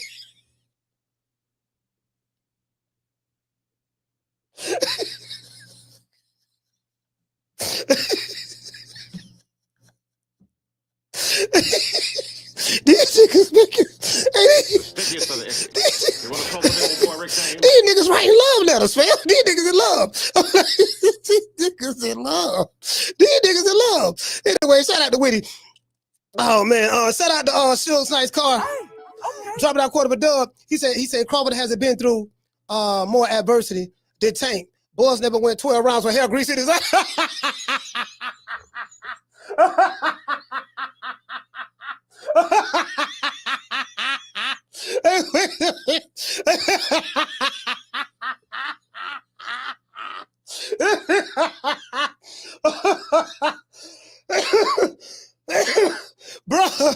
bro, that's ether. That's ether. Anyway, hey, shout out to Steel, y'all.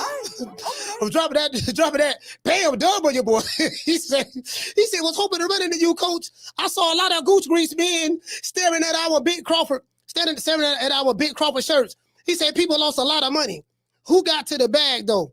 He said, coach, you the best in the business. It ain't even close. Hey man, but I appreciate it, bro. Hey, listen, hey, shout out to Mr. H. Dropping that half a dub. Hey, I gotta tell y'all something too.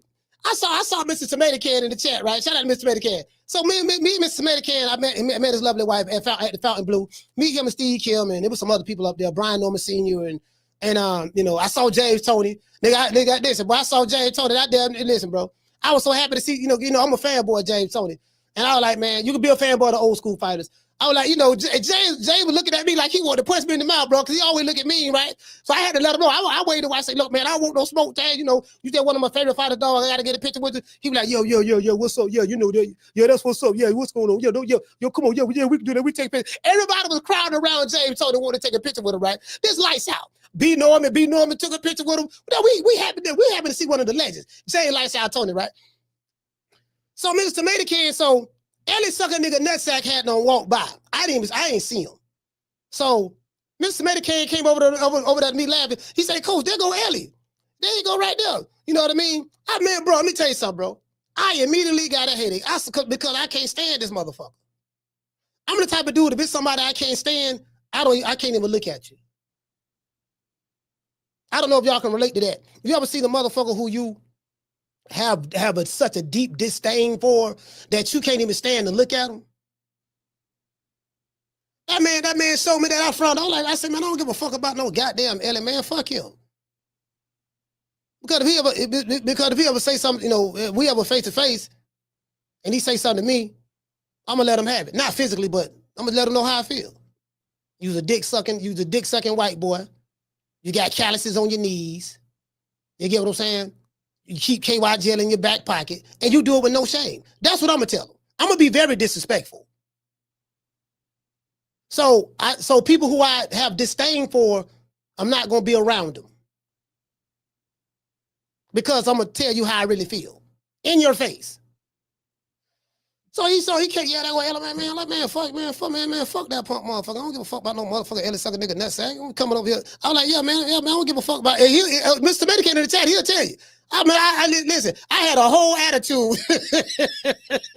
Soon as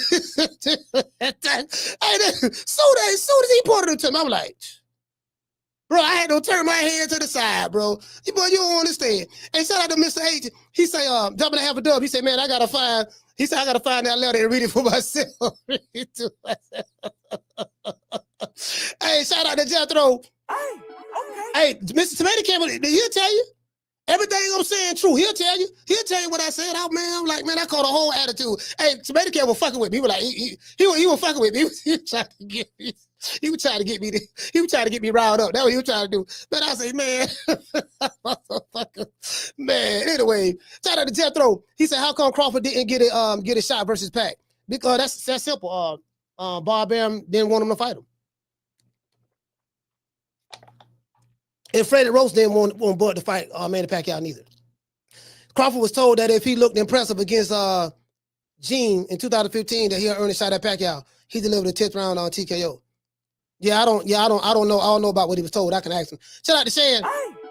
She said, I like Bud to retire undefeated now. Yeah. A lot of people are saying that too. You know what I'm saying? Shout out to Whitty. Okay. Dropping out quarter of a dub. He said, I seen AB that Friday before the fight. Pissy drunk. Yeah, he was. I was right there. I'm telling you, bro. Shout out to Still Young. Okay. Dropping out quarter of a dub. He say, preach. It looked like the cast of Black Panther 2 out there, bro. Somebody lying. Shout out to Mr. T. Okay. Dropping that quarter of a dub. He say Shigo was on his stomach with his feet in the air when he wrote that. He said these dudes ready to make their forehead touch their ankle. Hey, bro, these dudes are hilarious, fam. Phone lines on. Talk some shit? Call me. Start some shit, bitch. Sup, fool? You gonna talk shit about me, homie? Where you from? Hundreds of niggas is waiting for your motherfucking call, and they all talking shit about you right now. Call the coach at 530-494-9636. We waiting on your bitch ass. Yeah, man. I can't. Yeah, I can't, motherfucker. I can't stand. I can't. I'm not gonna be in their face. I'm not gonna be in their face. I got a quick temper. That's another reason why I smoke weed too. I gotta smoke weed. I got a quick temper, so yeah, I can't. Yeah, I ain't on that fuck shit. Niggas be disrespecting the real cats out there, man. And these whole ass niggas be doing whole shit. I don't like. I can't be around no whole nigga. Call what's your name? You calling from? H-Town, what's I'm doing, man? H-Town, your phone sound bad, bro. Oh. Can you hear me now? It sound robotic. Okay, all right. I ain't gonna lie, man. All right, call y'all safe. Shout out to A-Sound T. Right. Yeah, I ain't gonna lie, but I ain't one thing about me. I'm not no phony dude. I saw TFP Mo Hopez. I saw him. Saw his daddy. T Diddy and T Diddy Jr. T Diddy Bob. People walking up to T.O. Yeah, T.O. People want to take pictures with him, like shoot black people or whatever the case may be. I've seen that motherfucker. Saw his dad was standing right there. Ellie sucker nigga nutsack was interviewing his dad. T.O. dad's right behind me, probably like a foot and a half away from me. Listen, man, I ain't no phony motherfucker, bro. Like, if I don't like a motherfucker, I ain't finna be fake with you. Fuck you. I don't want no interview, none of that shit. Fuck you. Matter of fact, fuck T.O., fuck your daddy, fuck Ellie nigga, sucker nigga nutsack, fuck them as a conglomerate record label and as a crew. You get what I'm saying? That's how I feel about it. So I ain't one of them niggas who gonna talk that shit, and then if I see you in person, goddamn, I'm gonna be trying to holler at you. No, nigga, I'm standing on business. I don't fuck with you. out of your presence, and when I'm in your presence, I don't fuck with you. Matter of fact, I'm finna get from around your bitch ass. Caller, what's your name? You calling from? It's H-Town. T. My shit still sound bad, Coach? No, you sound better now. All right. No, Coach, I was just calling to say, man, you can hear a motherfucking tree fall in the forest since Saturday night, man. That's how fucked up it's been out here, man. Everybody quiet, nothing to say. I've been telling motherfuckers for a year, Bud was gonna whoop this boy, man. AB boy, for real. I been knew he was gonna do him like this. And what you said about AB it's right. You know what I'm saying? I don't feel bad for AB. My grandpa always used to tell me you could tell a motherfucker who ain't never had nothing. And he one of them people. So the fight on Saturday night, it was spectacular. I knew Bud was gonna do him bad. I knew he was gonna do him bad. The size, I didn't see the size difference being a factor because of the skills that Bud got. But that's all I got, Coach. I just wanted to call and appreciate that rent you gave me the other day, man. Salute to you. Salute to the show, man. Shout out to A-Sound T. Salute, brother. A-Sound, stand up. Hey, listen, A-Sound, stand up. We did it first. And we motivate even the greats. This is different. You understand? We have Jennifer Lopez, we have Maluma, we have J Balvin, we have. Hold on. When I called him up, I was like, "Yo, what do you think? What do you think, Eddie? If we bring the belts together?" And Eddie said, "That shit is a good idea." I think the only person that can beat Canelo right now is like maybe 4 years or 5 years from now, my son.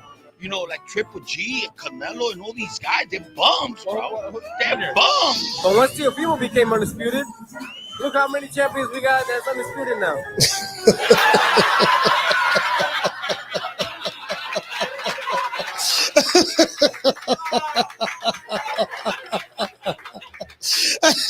You know, once your people became undisputed, look how many champions now that we got that's undisputed now. These dudes, and they call themselves boxing content creators. Like these dudes is male groupies, fam. They male groupies. Bro, there's some male groupie stuff going on over here, bro. You can't make these. Hey, shout out to the Jessica. Shout out to Bree. Bree, what's going on? Hey, bro, you can't make this shit up. These niggas is male groupies, fam. I'm like, oh, that's what's going on. They in love. That's what. Okay, all right. You know, I ain't want to knock another man. You know, you in love. You know, ain't nothing wrong with that, fam. You know, you love who you love, fam. But just let that be that. Say I'm in love. You know, stop trying to hide behind boxing. See, that's what we don't appreciate. Stop trying to hide behind boxing when you got an ulterior motive. All right? Caller, what's your name? Where you calling from? What's up, Coach? My name is Nas, man. I'm calling out of Fayetteville, North Carolina, but I'm from Chester, PA. Hey, man, shout out to Nas, man, North Carolina. Talk to me. Nah, man, I'm just saying, calling in. I ain't catch the show. I don't know if you went live yesterday, man. I ain't catch the show, but I'm just calling in, man, to, you know, and I ain't come up with this term, but, man, you know, 2025 AD, man, after Bud. You know, after Bud beat Canelo, man, it's a new landscape in boxing, man, like you said. Last of a dying breed, you know what I'm saying? You know. You got a lot of noise in the background, bro. Oh, my bad. Can you hear me a little better now? Yeah, I hear a whole lot better. My bad, brother. But yeah, man, 2025 AD after Bud, man, the boxing landscape hopefully changes for the better, right? Mm-hmm. I mean, I don't know what's next, you know, for somebody like Bud, you know what I'm saying? Because he in the catbird seat now, right? He can fight who he want to, go up, go down. He can do what he wants to. But, you know, Canelo, I don't want him to go nowhere. I don't want him to go nowhere. I want him to stay with this little green print he been following, right? That means I want him to fight, you know, respectfully, Earl Spence. I want to see if he can knock out Earl Spence. He was sparring Boots. I want him to, I want him to fight Boots. What I really want to see, man, is I want to see if Canelo can, if he can knock somebody out again. But I really want to see him get done a little bit dirtier than what Terence Bud Crawford did to him. I think we are seeing the end of an era, and I want to go out in a blaze of glory, Coach, man. I want to go out in a blaze of glory. So maybe let Boots knock his head off next or something like that, man. I want to see a big one. When it comes to T.O., he got to get beat too. I don't mess with T.O. either. He got to get beat too. He got a little record, and we got to beat him too. But that's all I got today, Coach. Salute, fam. No, Boots and Canelo spar all the time. He's kind of like a sparring. He's probably like Boots is Canelo's sparring partner, so to speak. So yeah, I seriously doubt if you'll get Boots to knock Canelo head off. He can't knock his head off in sparring. So I doubt that. I seriously doubt that at all. So that's Canelo's sparring partner. He don't want to help him get ready for the fights and stuff. So.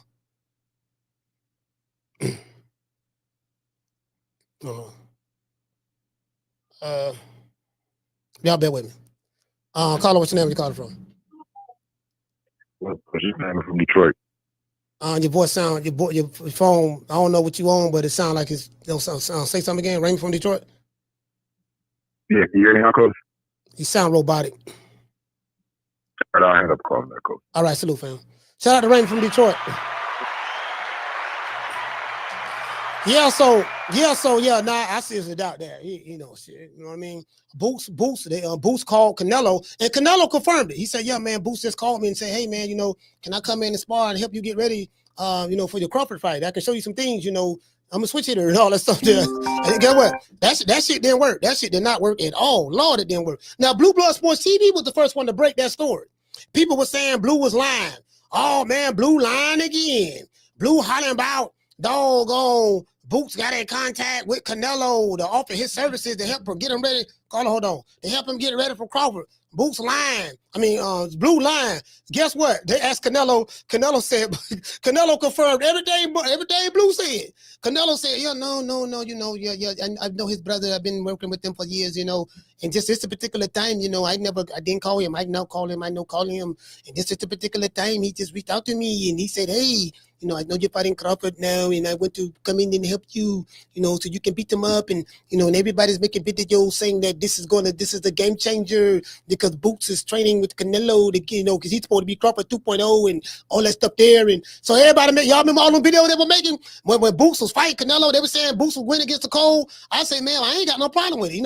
Boots can do what he want to do because Boots ain't Terence Crawford. He ain't Terence Crawford. He ain't got the skill Terence Crawford got, the killer instinct. He ain't got none of that. So that ain't Boots. I like Boots. I like Boots as a fighter. I really do. But he's more flashy. He more like flashy. Crawford is more like substance. You get what I'm saying? So if you like the flash, cool. And I like flash, but this guy here like the substance. They're like, yeah, it is. So two different guys. Two different guys. So so you get what I'm saying? So, and guess what? That shit didn't work at all. Apparently it didn't work. Apparently it didn't work. Shout out to Rick. A-Sound, stand up. My brother Rick Timms. Call him, what's your name you calling from? All right, call her on the phone up. Call back. Now, I want to show you something. I can show y'all a bunch of text messages. I spoke to my brother Bud. FaceTime.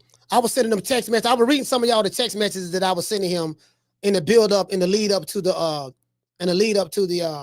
I'm not going to show him, but I'll just say some things that I can share. Some things that I can share. Matter of fact, somebody calling in.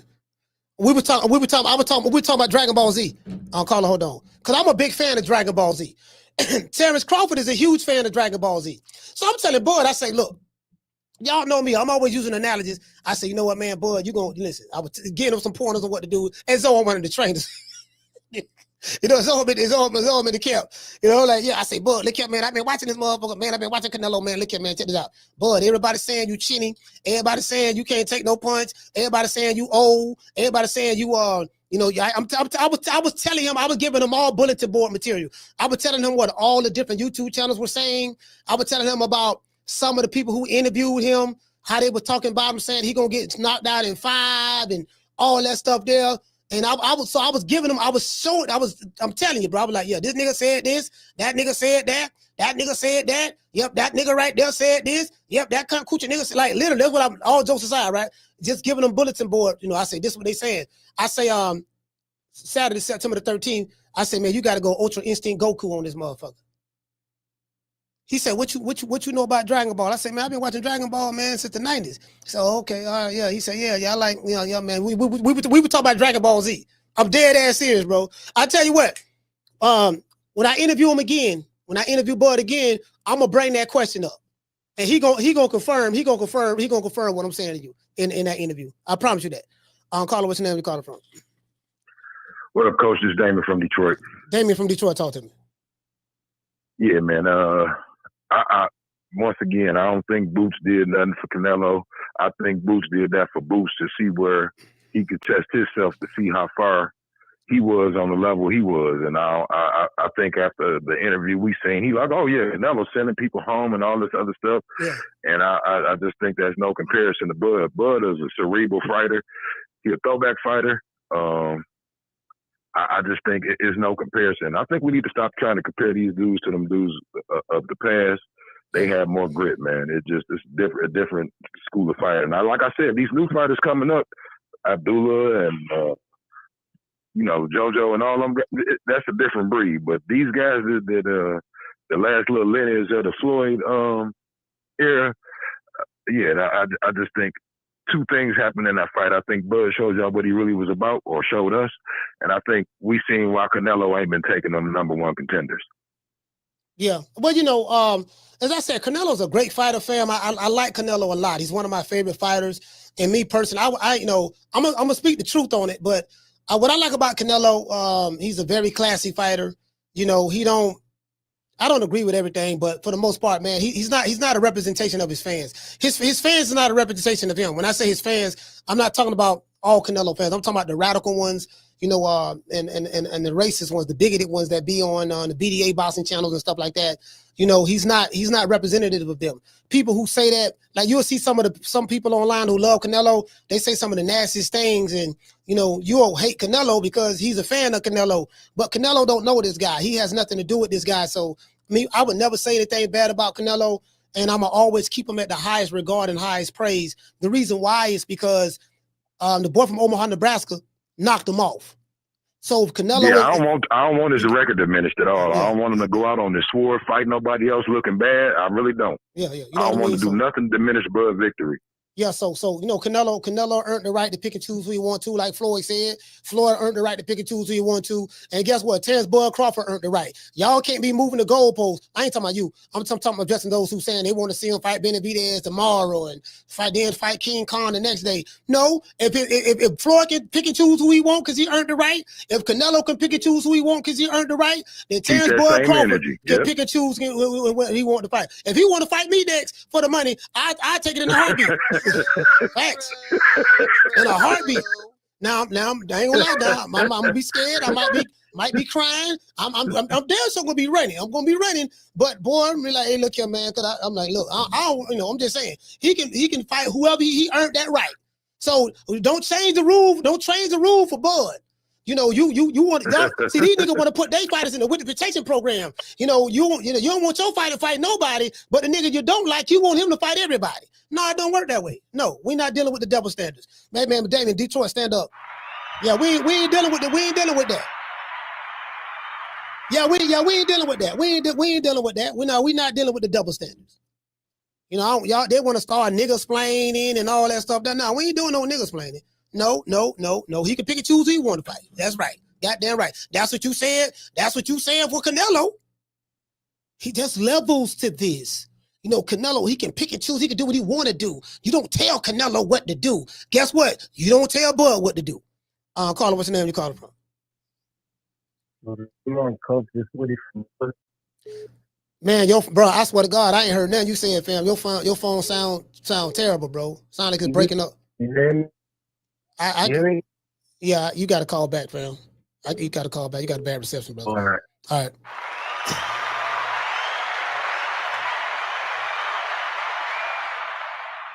Yeah, they want to change the rules.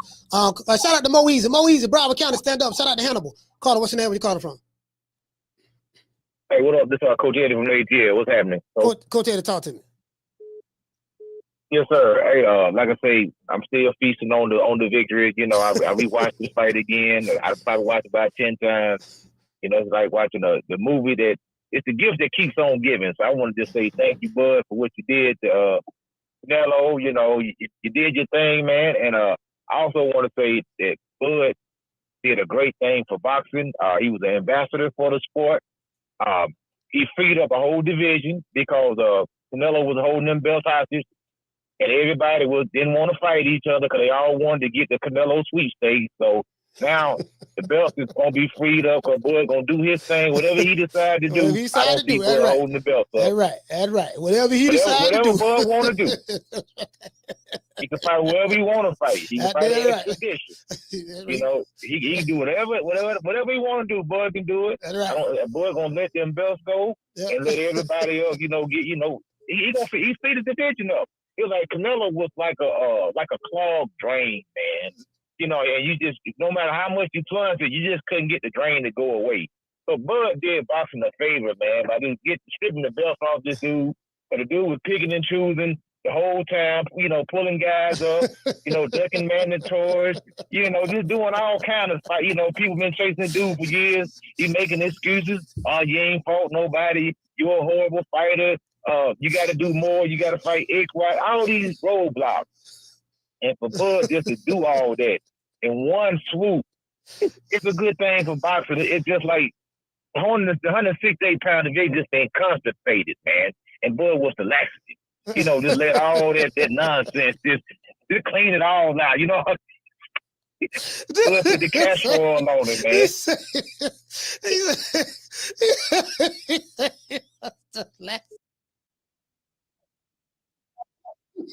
Man, you said some crazy shit. Hey, what's fucking wrong with this? I ain't gonna say that. I want to say one more thing, Coach, real quick. This is the last thing. Bud also opened up the sponsorship because he did a commercial with Experience. Yeah. We ain't seen no boxer do no commercials in a long time. In years. Just like with Marvin Hagler, that's the last one I can think of. Sugar Ray Leonard. So now, exactly, but Sprite. So now this dude Experience, that's a really big company, a financial institute, if I'm not mistaken. Yeah. Bud was able to articulate very well in the commercial, did very good. So that's opened so many doors. And a lot of these young fighters, I think they're going to look up to what Bud did. It's going to inspire these young fighters to get out there and try to achieve more. So shout out to Bud Crawford. It is what it is. Cinnabon, D-Block. I know you said, man, you got Canelo draws. They was skidded up. Hey, it is what it is. You got to do them things in the draws, man. Oh, C-Block. Goddamn C-Block. In the air, man. All right, salute for ATL. That's my call, Coach. Yeah, goddamn nigga, motherfucking C-Block. I had niggas threatening me. What C-Block said, that whore, I ain't heard from C-Block in a long time. That's pretty good. That whore, you know what I mean? Shout out. Listen. Shout out to my ex-boo, C-Block. I love you, you love me. We're a happy family with a great big hug and a kiss from me to you. Won't you say you love me too? D-Block, what happened with you and Coach Malachi, bro? Bruh. Oh, you already know. See, Two-Tone. When somebody talks shit about you, when they get so high. D-Block, the other day on his live, bruh, he had showed a tattoo of you got Tank Davis tattooed on you for real? Bruh. Two-Tone. That shit ain't nowhere around me no more. But we talk about another day, my brother. Wait. Man. What do you mean it ain't? Go ahead, Ness. What you mean it ain't nowhere around you no more? You had one? Bruh. Yeah, he had a Tank Davis tattoo. Ness, I lost the bet in front of everybody. I had to be a man. Wait. Who bet that was you me, that? Ness. What? That was me. Bruh. Yeah, that was me, Ness. No. But Give me the what, details. Give me the details. But you bet. Yeah. Who would Tank lose to? What made you do it? What was the bet? Ryan Garcia, Ness. Wow. But guess what, Ness? You know why I love you? Bruh. You know I respect you, Ness?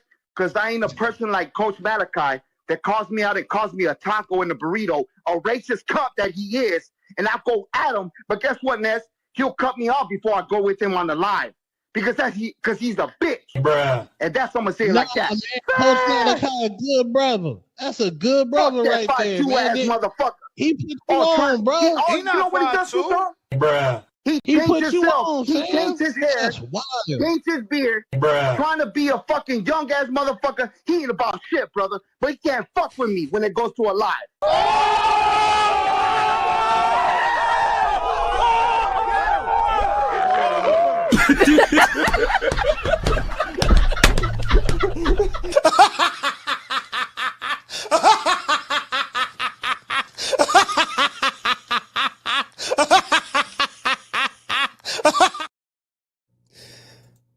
Caller, what's your name? You calling from? This is Kenny, Coach. How you doing? Kenny, where you calling from? I'm calling from Mississippi. I called in on Thursday, Coach. Yeah, your phone breaking I up, didn't Kenny, wanna- man. I don't know if you in the woods or something, but your phone breaking up, fam. Oh. But go ahead, All right. go ahead, go ahead, talk. Can you hear me now? Yeah, I can hear you a little bit better. Oh yeah. So I wanted to first This ain't gonna work. This ain't gonna work, Kenny. It was quiet. Yeah, Kenny, this ain't gonna work, fam. You sound robotic, man. All right. All right. Yeah, this ain't gonna work. Yeah, man, I don't know. Y'all got track phones or bomber phones. I don't know what it is. Caller, what's your name? Where you calling from? What's going on, Coach? Man, it's KG from I can't hear this shit, bro. Fam, I didn't hear. Bro, your phone sounded staticky, fam. My phone static right now? Yeah, man, bro. Okay. Listen. Okay. You got me on the Bluetooth or? No, I just took you on speaker. I had no speaker. I just took you put you on the phone. It's still static. All right, yeah, it's breaking up, but let's see. Can we work with it? Go ahead. I don't know what your name is. I don't know where you're calling from. I didn't hear any of that, but. Hey, can't be calling from Virginia, man. What are the usual suspects here? You don't even remember me. You met me.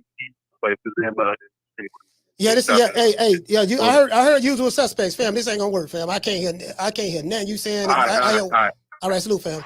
Yeah, I can't hear nothing, bro. I don't know what it is, bro. I don't know what it is. It ain't my phone. Cause Coach Eddie sounded good and other people sounded good. Man, I don't know what it is, man. But y'all listen, man, y'all when y'all call, y'all just try to make sure everything sounds clear and stuff like that. So I'm answering all calls. I think y'all must be in the woods or something. Caller, what's your name? You calling from? What up, Coach? It's Woody from Brooklyn. All right, Woody from Brooklyn. Talk to me. What up, Coach? Hey, I don't know if you remember me. I seen you and Ricky Ross at the hotel that night. Man, we saw 1 million people, a whole lot of people. No. Yep.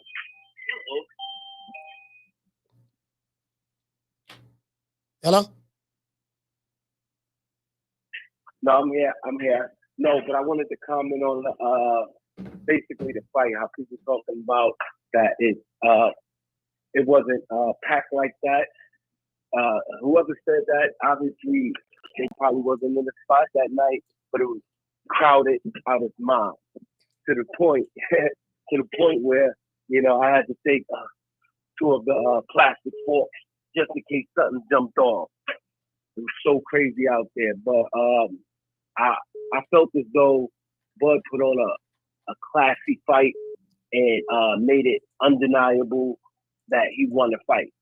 And for me, I felt like he helped us out because it was so much.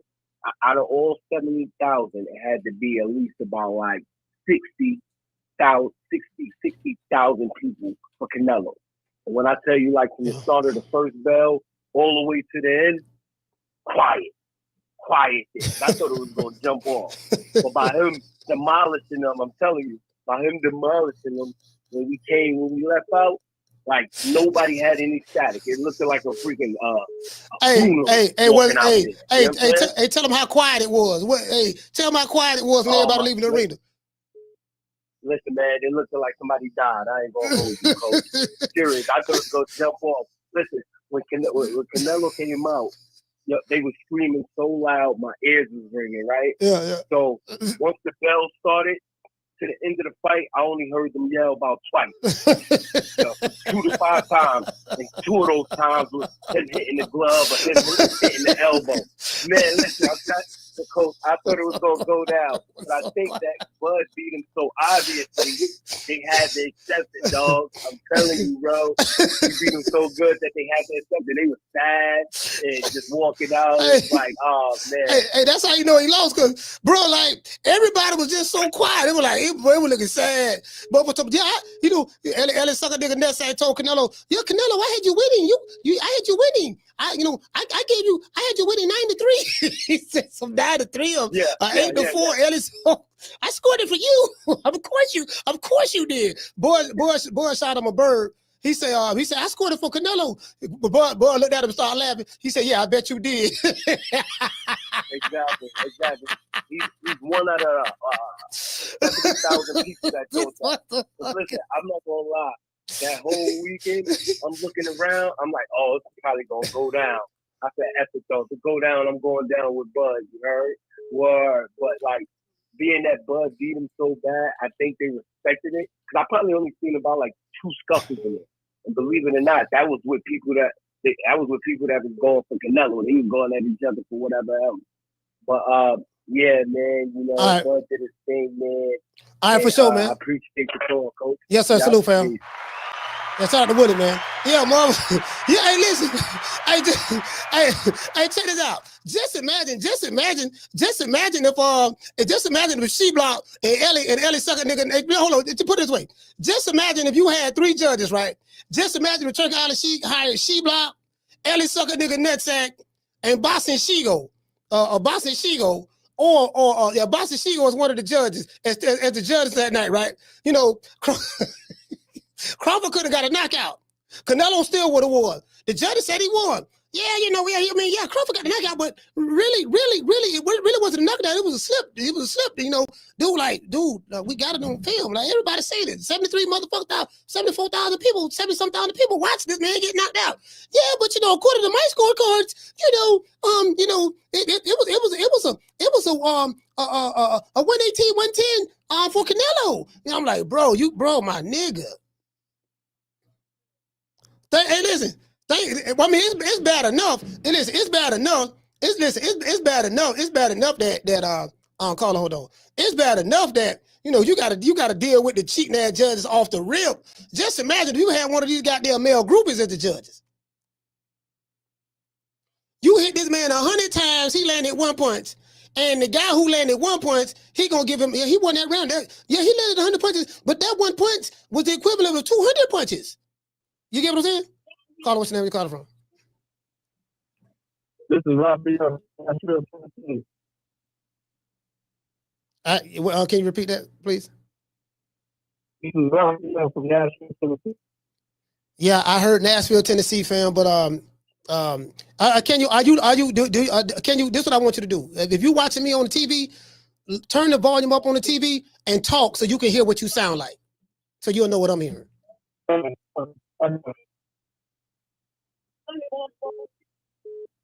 Okay, I got you. Can you hear me now? No, sound robotic. Can you explain? You can hear me. Can you explain what the drama started with Terence? Yeah, no, that's what I'm saying. I want you to turn. If you're watching on TV, if you turn the volume up, you can hear exactly what you sound like. And then because I promise you won't be able to understand what you're saying. I promise you that. You can hear exactly what you sound like. Yeah, because I promise you won't be able to understand what you're saying.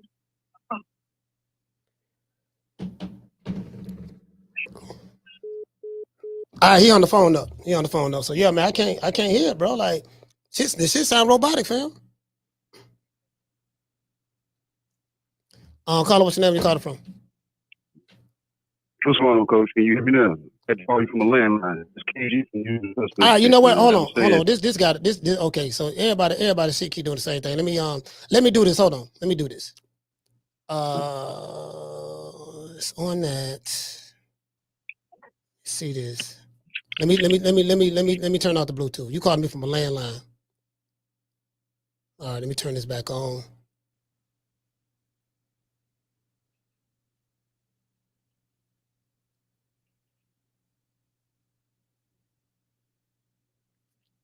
All right, say something. Can you hear me now? We good? Yeah, go ahead. All right. Yeah, man. Hey, this is my first time calling in, Coach. You know what I'm saying? I met you in Keisha Davis fight down in Norfolk. You know what I'm saying? You for a bit backstage, section.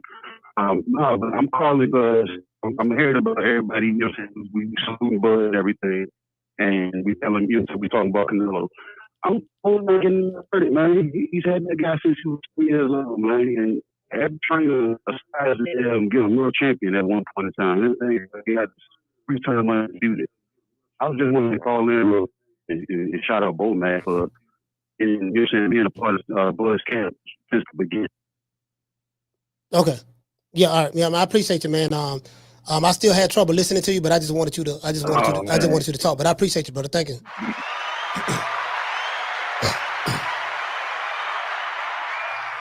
Yeah, man. Let me do this. Let me turn my phone on and off. Let's do that. Let me turn the phone on, turn the phone off. Let's do this.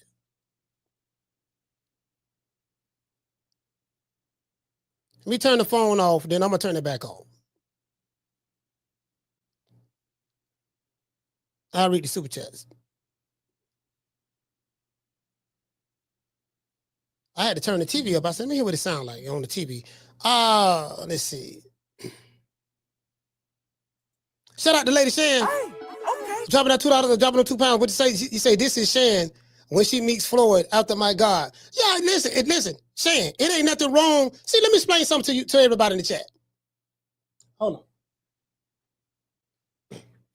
There's nothing wrong with a woman being a groupie for another male fighter. Ain't nothing wrong with that. Nothing. There's nothing wrong with the woman being a groupie for a male fighter. If she loves him, if she wants to marry him, she want to write him love letters. There's nothing wrong with that. Because that's what women do. There's nothing wrong with that. The problem is when another grown man does it. When you have a grown man confessing his undying love to another grown man that's a boxer, that's the problem. I don't have a problem if a woman, oh man, she always meat ride and all that. There ain't nothing wrong with a woman doing it. You know, but when you dudes have female tendencies, and then you want to talk tough and gangster to me, I'm like, dude, you got too many female tendencies for me to all that tough talking and shit. You got too much female tendencies, dog. I'm just letting you know. You get what I'm saying? You got all these female tendencies, dog, and you dropping down on your knees. You get weak at the knees. You know, KY jelly don't fall out of your purse. You know, I see the knee pad. You got new pads on and all that stuff there, and you looking at me crazy. And you got white shit on your shirt and your mouth and all that. You know, get what I'm saying? You know, you try to talk tough.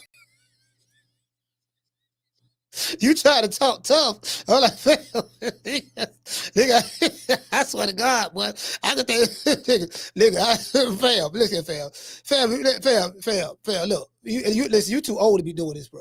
You too old, you're crusty, and you're old. Like, come on, fam, like, you know, have some dignity. Like, you know, when you're a man that ain't got no dignity, I'm like, bro, you get what I'm saying? These dudes ain't got no dignity at all. And that's when I realized these guys are not boxing fans, they're male groupies.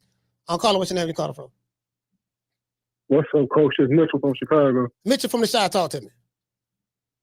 Yeah, I think this was a real good week in boxing, Coach. Like, whether you was a Terence Crawford hater or a fan, I want to give a big shout out to Crawford because I think if this is his last fight, he left it in good hands. And if it's not, I mean, I think he's a great example because we do a lot of complaining on what we don't like. And I think he showed everyone, like, the person that gets scrutinized the most, he showed, like, what boxing really can be if you really want the fights that you say you want. So I just love everything, how it came in to play for him. Like, everything he got, he deserved it. I don't think there's nobody that can say anything else. I don't know how the hell Ellie Setback got it 8-4, 7-5 Canelo. That was the most confusing thing out the weekend. No, it wasn't confusing. It's very easy. You know, Ellie Setback hate Terence Bud Crawford. And you know, he's gonna, you know, that's what he does. He's a meat rider for certain fighters. He like that black and Mexican meat, and there's certain black fighters he don't like. He would tear another fighter down that he don't like to try to pick up the fighter that he do like. So that's what he does. So he's very disingenuous. He doesn't have a bone of honesty in his body.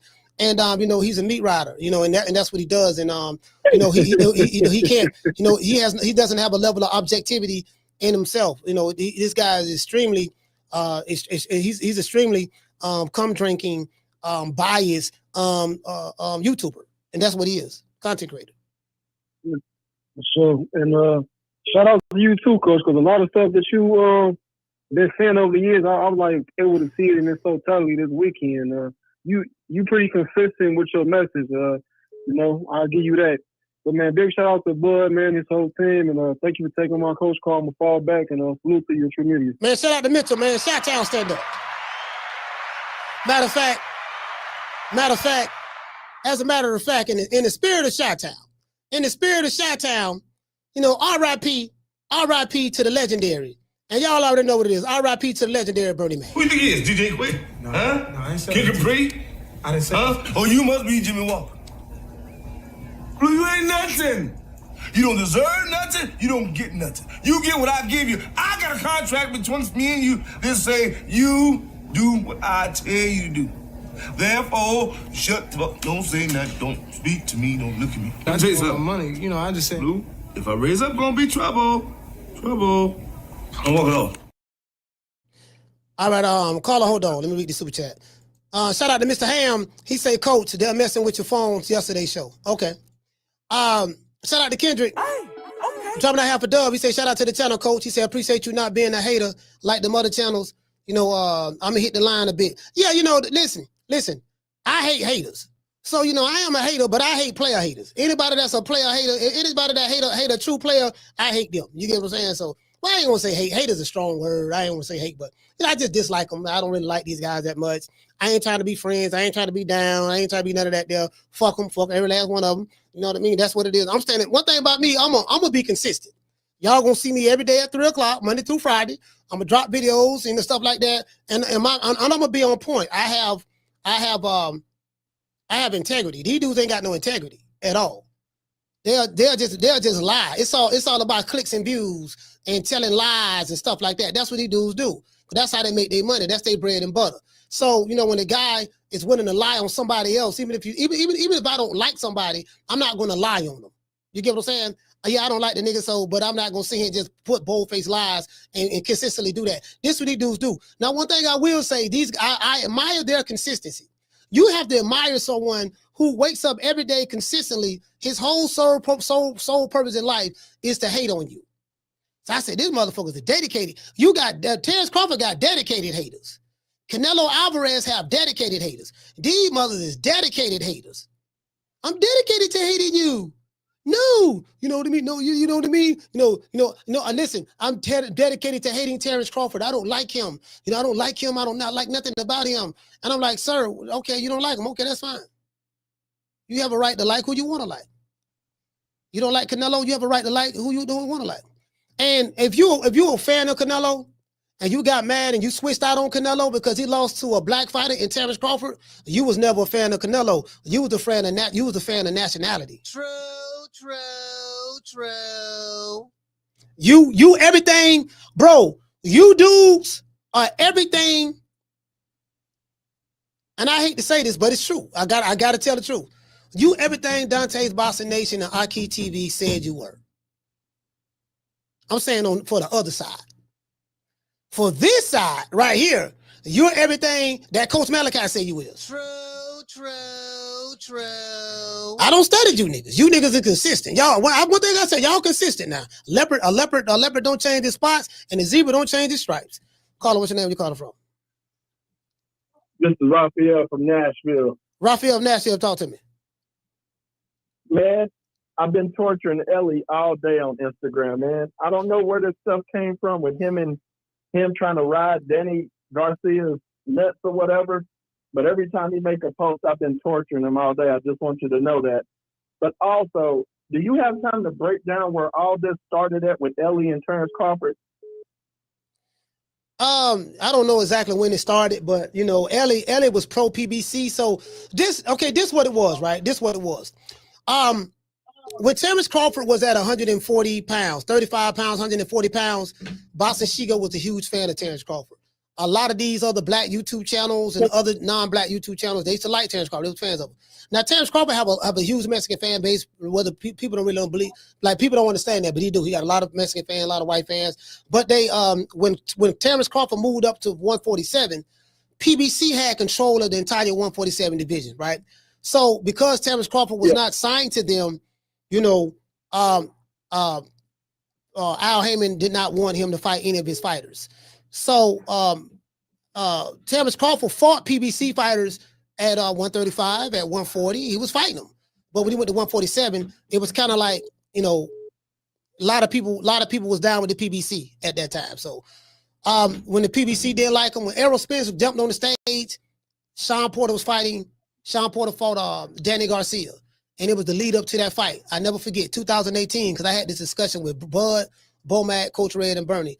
I say this when the hate started. When Errol Spence stood on that stage, and to prove my case, look at any video before Bud moved up the welterweight. These same YouTube channels made good content about him. They loved him.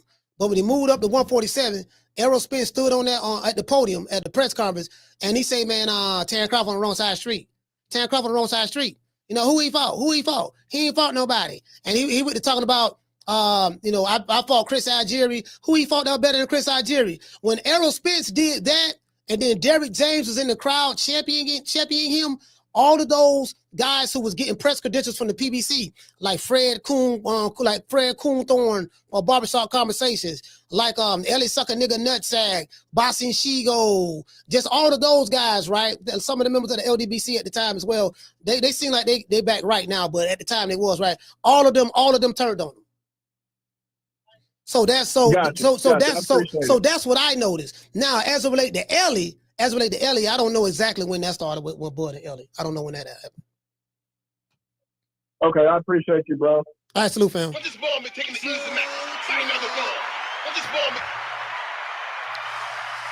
Yeah. You get what I'm saying? So it is what it is. So that's from my personal observation. You know, maybe y'all can add to it. Maybe y'all can add to it and interject. But you know what I mean. So it is what it is.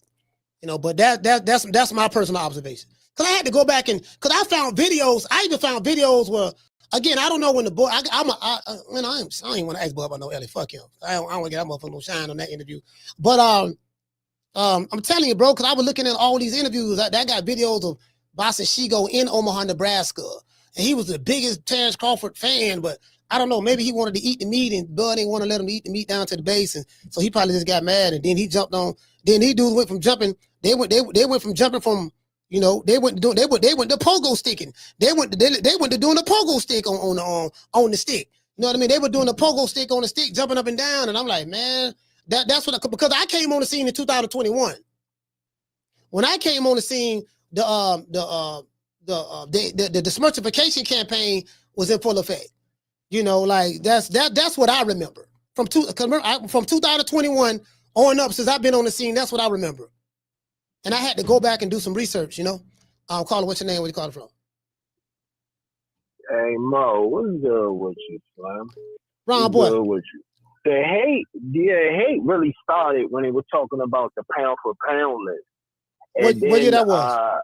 Every time, that was like when Bud was number one, 2017, like 2017, okay. And then 2018. It's around that area, And then what happened was they was talking about the pound for pound. Who's number one pound for pound? Because Bud was number one pound for pound.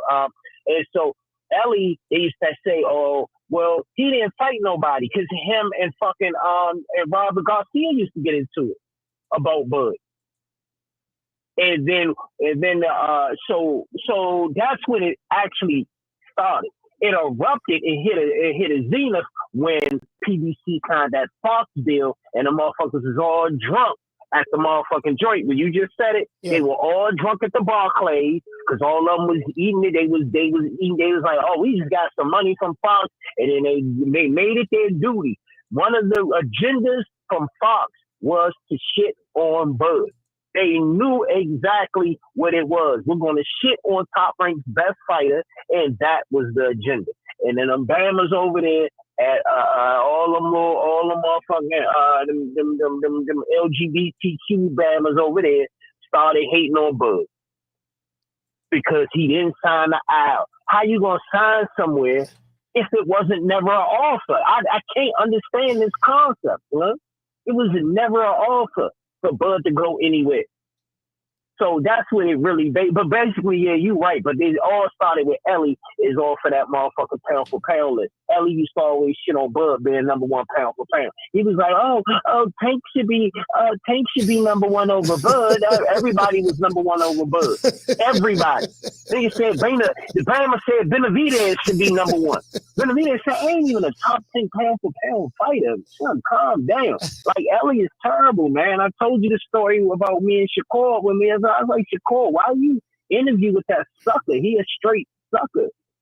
But it is what it is, man. But that's all I wanted to say on that. But yeah, I don't know. Did you get the egg? I was busy this afternoon handling some, best whatever. Did you get to the AB joint, Slim? Yeah. Oh, listen. Hey, Ron, check this out. Right. Yeah, listen. Check this out. Yeah. Last Thursday night, the day before the weigh-in, we was at the Fountain Blue in Vegas. Right. And Thursday night, early in the morning, probably like 1, 2 in the morning, AB was pissy drunk in the hotel lobby. Yeah. Right. Yeah. Okay, that particular bar, Fountain Blue, right across from it is a Gucci store. I know what you're talking about. Yeah, so Gucci store, that's where we was at. In the watch joint. Yeah. I'm sitting right there. And this man at the bar, he got a bunch of dudes around him, and he was drunk, bro. And his tooth fell out of his mouth. With a bunch of dudes around him. His tooth fell out of his mouth, bro. A bunch of dudes around him. Yeah, you know what I mean? So and the dudes around them, were they with him or they was just around him? No, I don't know who they were. They was around there. All of them was laughing together. They were looking at AB. And, it's terrible. Yeah. They laughing and shit. See, that's the problem right there. Nobody out there telling that Bama he looking a mess. That's the problem right there. And when it's funny, we talked about a podcast and this. And what did I tell you? I was right. He is too drunk and too unprofessional to run a podcast. And we see what just happened. Yeah. That was the funniest part because we just talked about that shit for like 2 weeks ago, didn't we? And I was like, fuck AB. The boy is a drunk. Stop rewarding drunk motherfuckers, man. Fuck him. But that was it, man. That shit was crazy. But yeah, but that was the whole Bud joint. That's all I wanted to touch bases on. Slim, I get with you though. All right, shout out to Ron, boy. DC, stand up. Yeah, because I didn't know. I'm glad he educated me on that because I didn't know. Yeah, I didn't know exactly when that started with Ellie. I know when it started with the black content creators and the she-goals and stuff like that. I know when it started with them, but I didn't know when it started with Ellie. To be honest with you, but I call him Ellie sucker nigga nutsack. Oh, that call him Ellie sucker nigga nut. I got a name for everybody. Ellie sucker nigga nutsack, she-go, Fagnon, aka cottage cheese and titties. You get what I'm saying? I got a name for everybody. So it is what it is. You know what? I want to say this. You know what I want to say, fam? Y'all check this out. Now, I don't want to bring this up because I like this fighter, but the Puerto Rican, this is so disappointing. The Puerto Rican assassin, Edgar Berlanga, y'all know I've been praising Edgar and all that stuff there. I mean, not for boxing. It's just I've been praising him because he funny than the motherfucker, right? Edgar Berlanga, the only nigga I know who threw a parade for himself in Puerto Rico for losing a 12-round decision to Canelo. By Bud beating Canelo Alvarez in the fashion that he beat him, and and now he's the undisputed champion, it makes all those dudes who fought Canelo look bad. It make them look worse. Carla, hold on. Jamel Charlo fought Canelo and he ran. Like, bro, how does a welterweight move up to 168, beat a top 10 pound for pound guy, cash cow, face of boxing, biggest draw, fight on the biggest stages, make the most money, and he beat this guy on the biggest platform for all of the marbles. And he was the older fighter. He's an inactive fighter. He's quote unquote a chinny fighter, and he's quote unquote what he said. He's inactive. He's chinny. He ain't fought nobody. You ain't fought nobody, you ain't fought nobody. And Bud said, you know what? Well, when I beat you, is you gonna be nobody? Hey, let me tell y'all something. The worst thing you can tell that nigga from Omaha, Nebraska, is that he ain't fought nobody. I'm gonna give any of you fighters if Bud fight again or not. I'm gonna tell any fighter, any of you fighters who Bud may fight next. If you, the worst thing you can tell him is that he ain't fought nobody. That's the worst. If you tell him you ain't fought nobody, you finna fight him, you guaranteeing that you're guaranteeing yourself an ass whooping. True. He finna whoop your ass. Yeah, he finna beat shit out of you. Canelo told him that. Canelo said that. No, you fight nobody. You fight nobody. He said, Canelo said that. I played it yesterday. Caller, what's your name? You calling from? Hey, what's up, Coach? How you doing today? I'm doing good, brother. This is Freddie, man. This is Freddie East Oakland, man. How you doing? Hey, yeah, check it out, though. Hey, I was calling, right? Because you remember that Canelo fan that was saying, keep Canelo name out your mouth. Oh, man, I wish I was around her right now. I'd be like, oh, you talking about? You don't have to.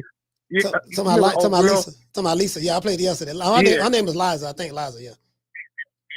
Oh, okay. I'd be like, oh, you don't have to cry. I'll be right by your side and help you be strong. Yeah. No, but she bad, though. And yeah, Angela Renee. Angela Renee, yeah, man. You don't have to cry. Yeah. Alone,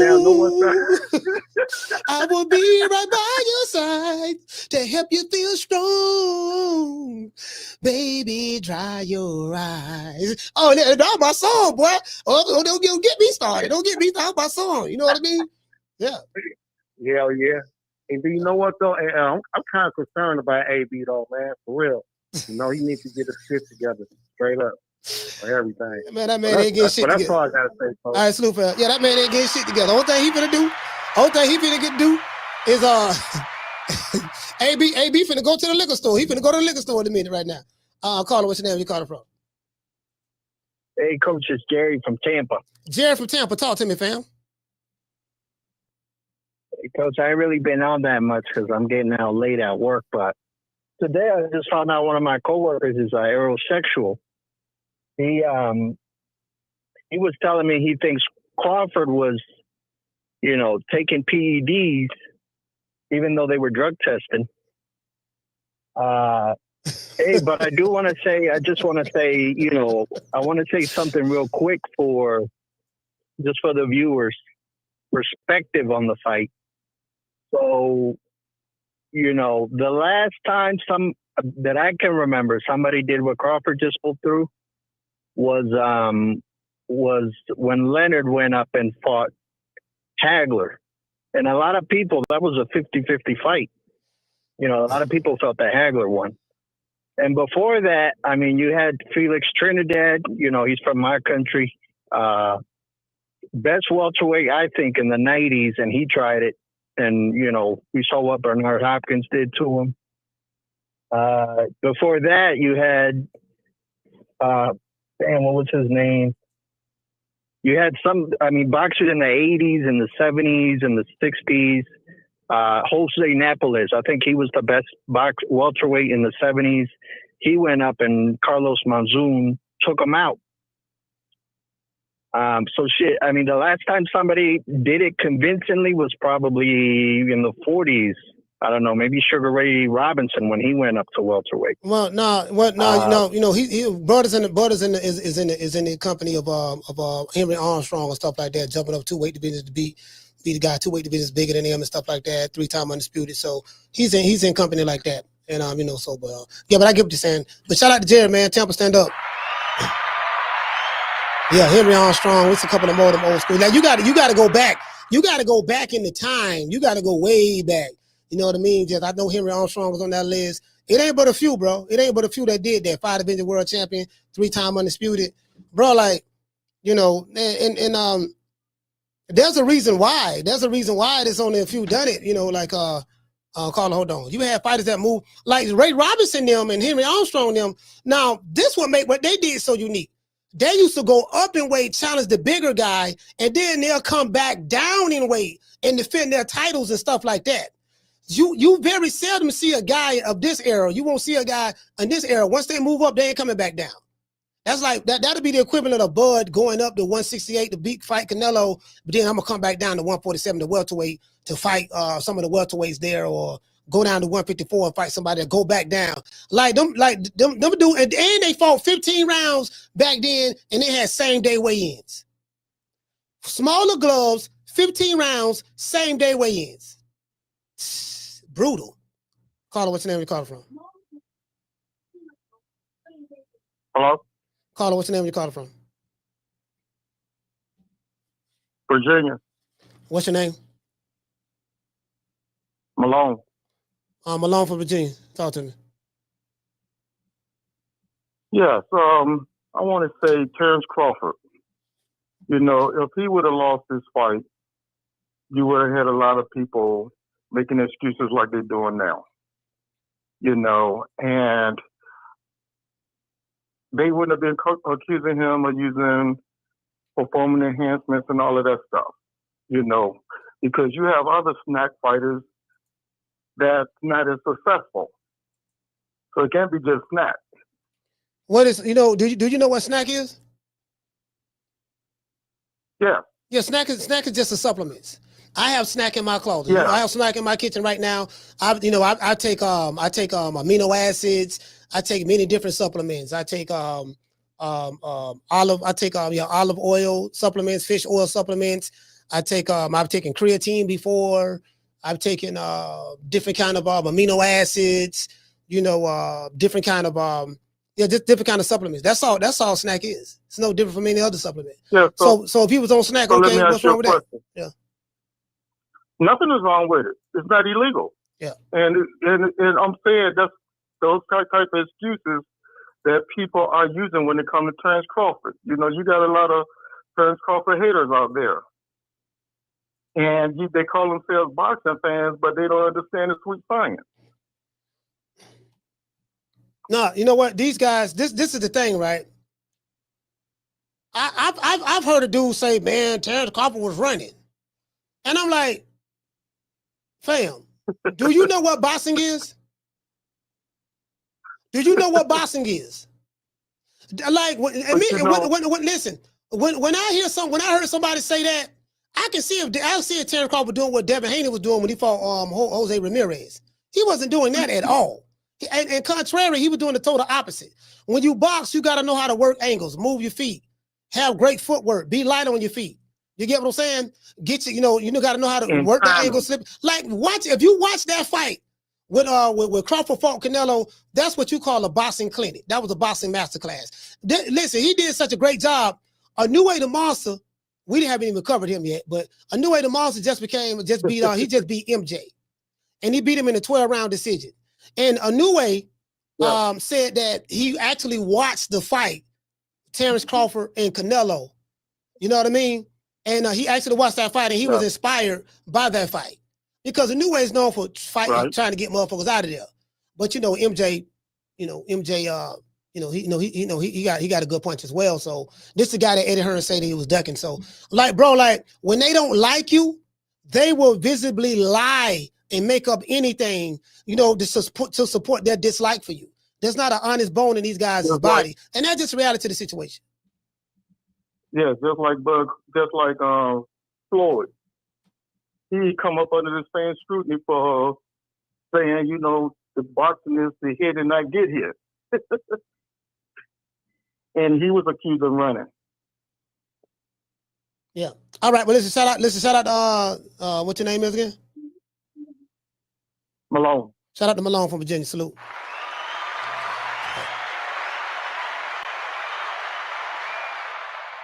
Yeah, you get what I'm saying? So it's like, again, I don't listen. That's just like if somebody's a hater of Lisa Bales or Lady Shan or that 90s chick or whatever, I can't take anything you say about them serious, because everything you say is going to be based on your dislike or hatred of that individual. You don't have an objective bone in your body. You don't have a sense of objectivity or honesty in your body. Because you don't like that person, you are only remember, I told you guys what confirmation bias is. Confirmation bias is accepting information, only accepting information that confirms what you want to believe, even if that information is a lie. You can know it's a bone-faced lie. You can know your stance is based on a lie, but because you don't like that individual, you will even make up shit like Fagnon, like Shigo, like Ellie Sucker Nigga Nutsack, like Kermit the Frog, the terrible singing Ho-G. We gonna call him OG. We gonna call him Ho-G. The singing Ho-G. Who else? Janitor Farty, all these niggas, right? So, you know, when they don't like somebody and they all in on it, they will make up lies. He on Snack. Okay, what's wrong with being on Snack? Whole bunch of fighters on Snack. Demetrius Andrade was on Snack. That didn't stop him from getting his ass whooped by Dave Benavidez. It's a supplement. That's all it is. How many drug tests Terence Crawford failed? 0. He ain't failed none. So you making up shit. In boxing, dude using footwork. He's stepping around the weak side, turning this guy. That's boxing. Boxing ain't rock'em sock'em. Here, see, these niggas been watching too many Rocky movies. Hit me. All right, my turn. Let me hit you. Boy, that was a good boxing match. That wasn't no boxing match. That was rock'em sock'em. That was rock'em sock'em. So these dudes know nothing about the sport. That's another thing. They need to educate themselves. You're speaking out of ignorance. What I look like having a boxing conversation or a boxing debate with a nigga who don't know nothing about boxing? And if you knew something about boxing and you saying he was running, you're being very disingenuous. I already know where you're coming from. You can't take the L. You upset. You can't take the L. See, this is what you don't like. Was he running right here? Did it look like he was running? Look at this picture right here on the screen. Did it look like he was running right here? Did it look like he was running? No, it looked like he was right there, standing right there with him. Did it look like he was running right there? That's all I'm saying. I'm just saying for me. To this day. Did it look like he was running? You ain't got to believe me. You ain't got to believe me. Go Google it. Don't everybody believe in Google? Go Google that shit. Did it look like he was running right there? You get what I'm saying? Hold on. As a matter of fact, hey, Lady Shan, what Lady Shan at?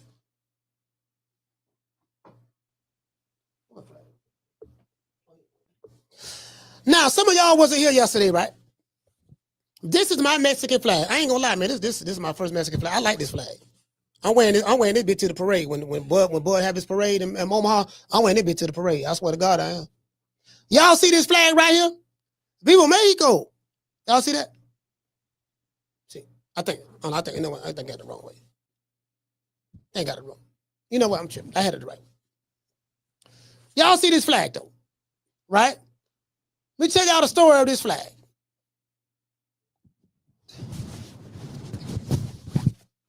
I was me and Miss Black Panther. Matter of fact, this is the receipts. I don't want about that. Because some of y'all probably wasn't here. See, one thing about Coach, I come with receipts. Bam. Now, this is Miss Black Panther holding up this flag. The spot where she was standing at, not too far from this spot, this flag was on the ground. There was a guy that was a fan of Canelo Alvarez. He was so upset that Canelo lost to Terence Crawford that he threw the Mexican flag down. He threw it down on the ground. So, I said, you know what? What I'm gonna do is it's a nice flag. So I'm gonna take this flag, pick this flag up, man, and I'm gonna wash it and clean it, and I'm gonna wear it on the show. It's a nice flag, you know what I mean? So you don't jump ship on your fighter and throw the flag away because he lost the fight. If you jump and ship on Canelo and mad because he lost the fight, you was never a fan of Canelo anyways. Ran off on the floor twice. You did? I say what I say and I deliver it. They switching out on him. Keep Canelo's name out of your fucking mouth, Terence Crawford. There's levels to this, and his levels above you. Keep Canelo's name out of your fucking mouth, Terence Crawford. There's levels to this, and his levels above you. Hey, this bitch crazy. True. Hey, that's the most overrated word. That's the most overrated word in boxing. But there's levels to this. There's levels. That's the you act like we playing a video game. This ain't Mario Brothers. When we going to level 2, level 3, level 4. Yeah, where you at? Yeah, I'm on level 4 right now, dog. Like, bro, that's the most overrated word in boxing. Use the boxing. You know what I mean? There's levels to this. I heard Edgar Berlanga say that. There's levels to this. There's levels. I thought Canelo. Carla, what's your name? Where you calling from? Hey, bro, this is Ty, man. How you doing, Coach? What's going on? You say Pie? Ty. Hey, I'm calling, believe it or not, I'm calling from Thailand. Shout out to Ty from Thailand. Talk to me. Yeah, bro. Listen about these supplement things, brother. I've been a personal trainer for a long, long time. A lot of you don't understand that these supplements are natural supplements you get through food, right? BCAA, you get through food. Creatine, you get the vertebrae actually creates that, but there's other ways you can get it. It's like you can either take monohydrate form or eating red meat. But a lot of times eating red meat is not a good idea to follow, right? Right. But these supplements you can buy at Walmart and all these things, you know. As an athlete, right? I'm an athlete myself, right? So I'll give you an example. If you're a runner, you run consistently, guess what you're going to deplete? Electrolytes, right? That's why a lot of people, they have to replenish those supplements. Same thing with athletes that go training on weights and things like that. If you put your body through these strenuous exercise and you don't replenish those supplements, your recovery is going to take a lot longer. You know, my thing about this is that supplements, that snacks, for example, and all these stuff you buy at Walmart, they're all natural supplements that comes from food. We just don't get enough of it. Yeah. So I've been a boxing fan. First of all, I'm a fan of Canelo. I'm a fan of Errol Spence. I'm a fan of Bud. You know, as far as what these haters started is that, you know, I don't know if you remember a few years back when PBC had a fight, I believe it was Showtime. Bud had already had a title, right? And Bud was calling out Errol Spence, right? You know, that fight, they show all these banners, all these champions. Guess who they left out? They left out Terence Crawford, man. I remember that. I thought that was shameful. That was disgusting. And finally, bro, I appreciate you. I appreciate you being unbiased, unlike these Fannin and I don't know this guy's name, Gecko or whatever, and manager Marty, what's his name? Bro, these guys have so much hatred, man, in their heart. I don't understand. What gets me? I'm Asian. I'm from Thailand, right? I see these brothers, man. Instead of uplifting these brothers, man, they trying to tear these brothers down. Don't even get Terence, but any type of credit. Even though he wanted this big fight, he's gonna go down as the GOAT in the history of boxing, man. He's at my top. Anyhow, that's all I gotta say. I appreciate you, brother. Hey man, shout out to Thai, man. Thailand, stand up, man. International. Shout out to Thailand, man. Shout out to Thailand. Hey, wait a minute. You know what? Ain't Dante's Boxing Nation over there in Thailand? I meant to ask him that. Did he see Dante's Boxing? I think Dante's Boxing Nation over there too. Hold on, here go. Listen, remember I told y'all that's the story of the Mexican flag. So the brother got mad with that Canelo lost, so he threw the flag down. So I picked the flag up, brought it home and watched it, and now I'm wearing it. You know what I mean? I was walking through the fountain blue, and I had this flag around my neck, and everybody black was stopping me. What you doing? Got that flag around your neck? You went against the grain. You chose the wrong side. And I explained to him. I said, no. I need no. And I'm glad I had it on because it gave me a lot of time to meet other people and have a dialogue. So I said, no, that's not what happened. I said, what happened was, you know, of course I ride with Bud 7 days a week and twice on Sunday. And I said that on a video on Instagram. I'm gonna show it to you guys as well. Carla, hold on. So I said, no, what happened was, you know, I saw a fan of a Canelo that was upset that Canelo lost, and he threw the flag down. He threw his Mexican flag down. So I decided to pick it up, and I'm gonna show the Mexican flag some respect because the guy, the Mexican guy, or Mexican American guy, he didn't show it no respect because he was upset. So I said, I'm gonna take it home and wash it, and I wore it around my neck. I'm not throwing it down. I'm not defecating on it. I'm not talking bad about it. I like the flag. You know, it's a souvenir. So, you know, when I go to Omaha, Nebraska, I'm gonna have my Mexican flag with me. True. Yeah. That's exactly what he did. Exactly what he did, bro. Exactly what he did. And I'm dead ass serious. Carla, what's your name? You calling from? What's up, Coach? The best YouTuber. Well, you and Ring IQ. But anyway, Coach, remember when Trinidad used to fight? The Puerto Ricans used to go crazy for Trinidad, right? Mm. You remember that time, right? I always said to all my friends, yo, if Crawford, and he used to have a parade every time. It didn't matter who he fought, he always had a parade. And what gets me angry with the American boxing fans that we supposed to treat. That's the treatment that we supposed to give Crawford as Americans, you know, and even as black people, you know, we supposed to give him that love, you know, and a lot of black people, and that shit just eats me alive. Like Trinidad was not even half to me what Crawford is today. You know, the skills, everything. Yes, he was a great. I was just one of his number one fans and all that. But to me, Crawford is levels and levels above Trinidad. If Trinidad got all that love, why doesn't Terence Crawford do the same for the, you know, why the fans, the American fans don't do the same for him or the black fans? You know, I'm Puerto Rican. I always show you I'm Puerto Rican. But at least I know who I am. I know I'm black.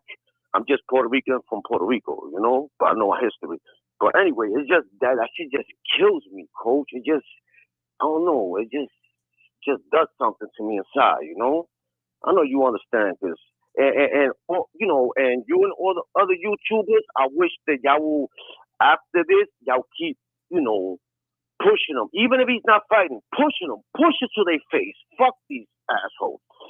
That's all I got, coach. All right, salute, fam. Bro, I'm looking at, I'm looking at this shit right here. I'm like, damn, this motherfucker coming in there, a goddamn assassin. This, hey, I'm looking at, you know, y'all know what I'm looking at? This is what I'm looking at. I'm looking at this right here. Just imagine a nigga come out here to whoop your ass. He gotta make sure guitar, goddamn Desperado, the Mexican Independence Day from Omaha, Nebraska.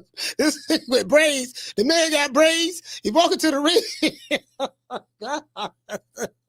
Yeah, the nigga whoop the dog. Nigga, hey, I thought you said he ain't fought nobody. Yeah, I did say that. You know, yeah, call on. I did say that, man. How white man put hands and foots on you? No, dog, look like with 3 of them in there. Yeah, man, but you told me the man ain't fought nobody, man. You said the only reason he beat Aerospace because of the car accident. Yeah, I know. You said the only reason he beat Sean Porter because he had 1 foot in the door and 1 foot out the door. Yeah, I know. You told me David Avocado. He beat up David Avocado, but you said something totally different when Boots Ennis fought him. Yeah, I know. Yeah, man, you said that the undisputed, you know, he beat Jeff Horn, the guy who beat Manny Pacquiao. That ain't nobody. Mean Machine, all them, they ain't nobody. Yeah, I know. Well, how come he beat that guy who fought everybody? How come he beat that guy the way he beat the rest of those other guys? I don't know. True.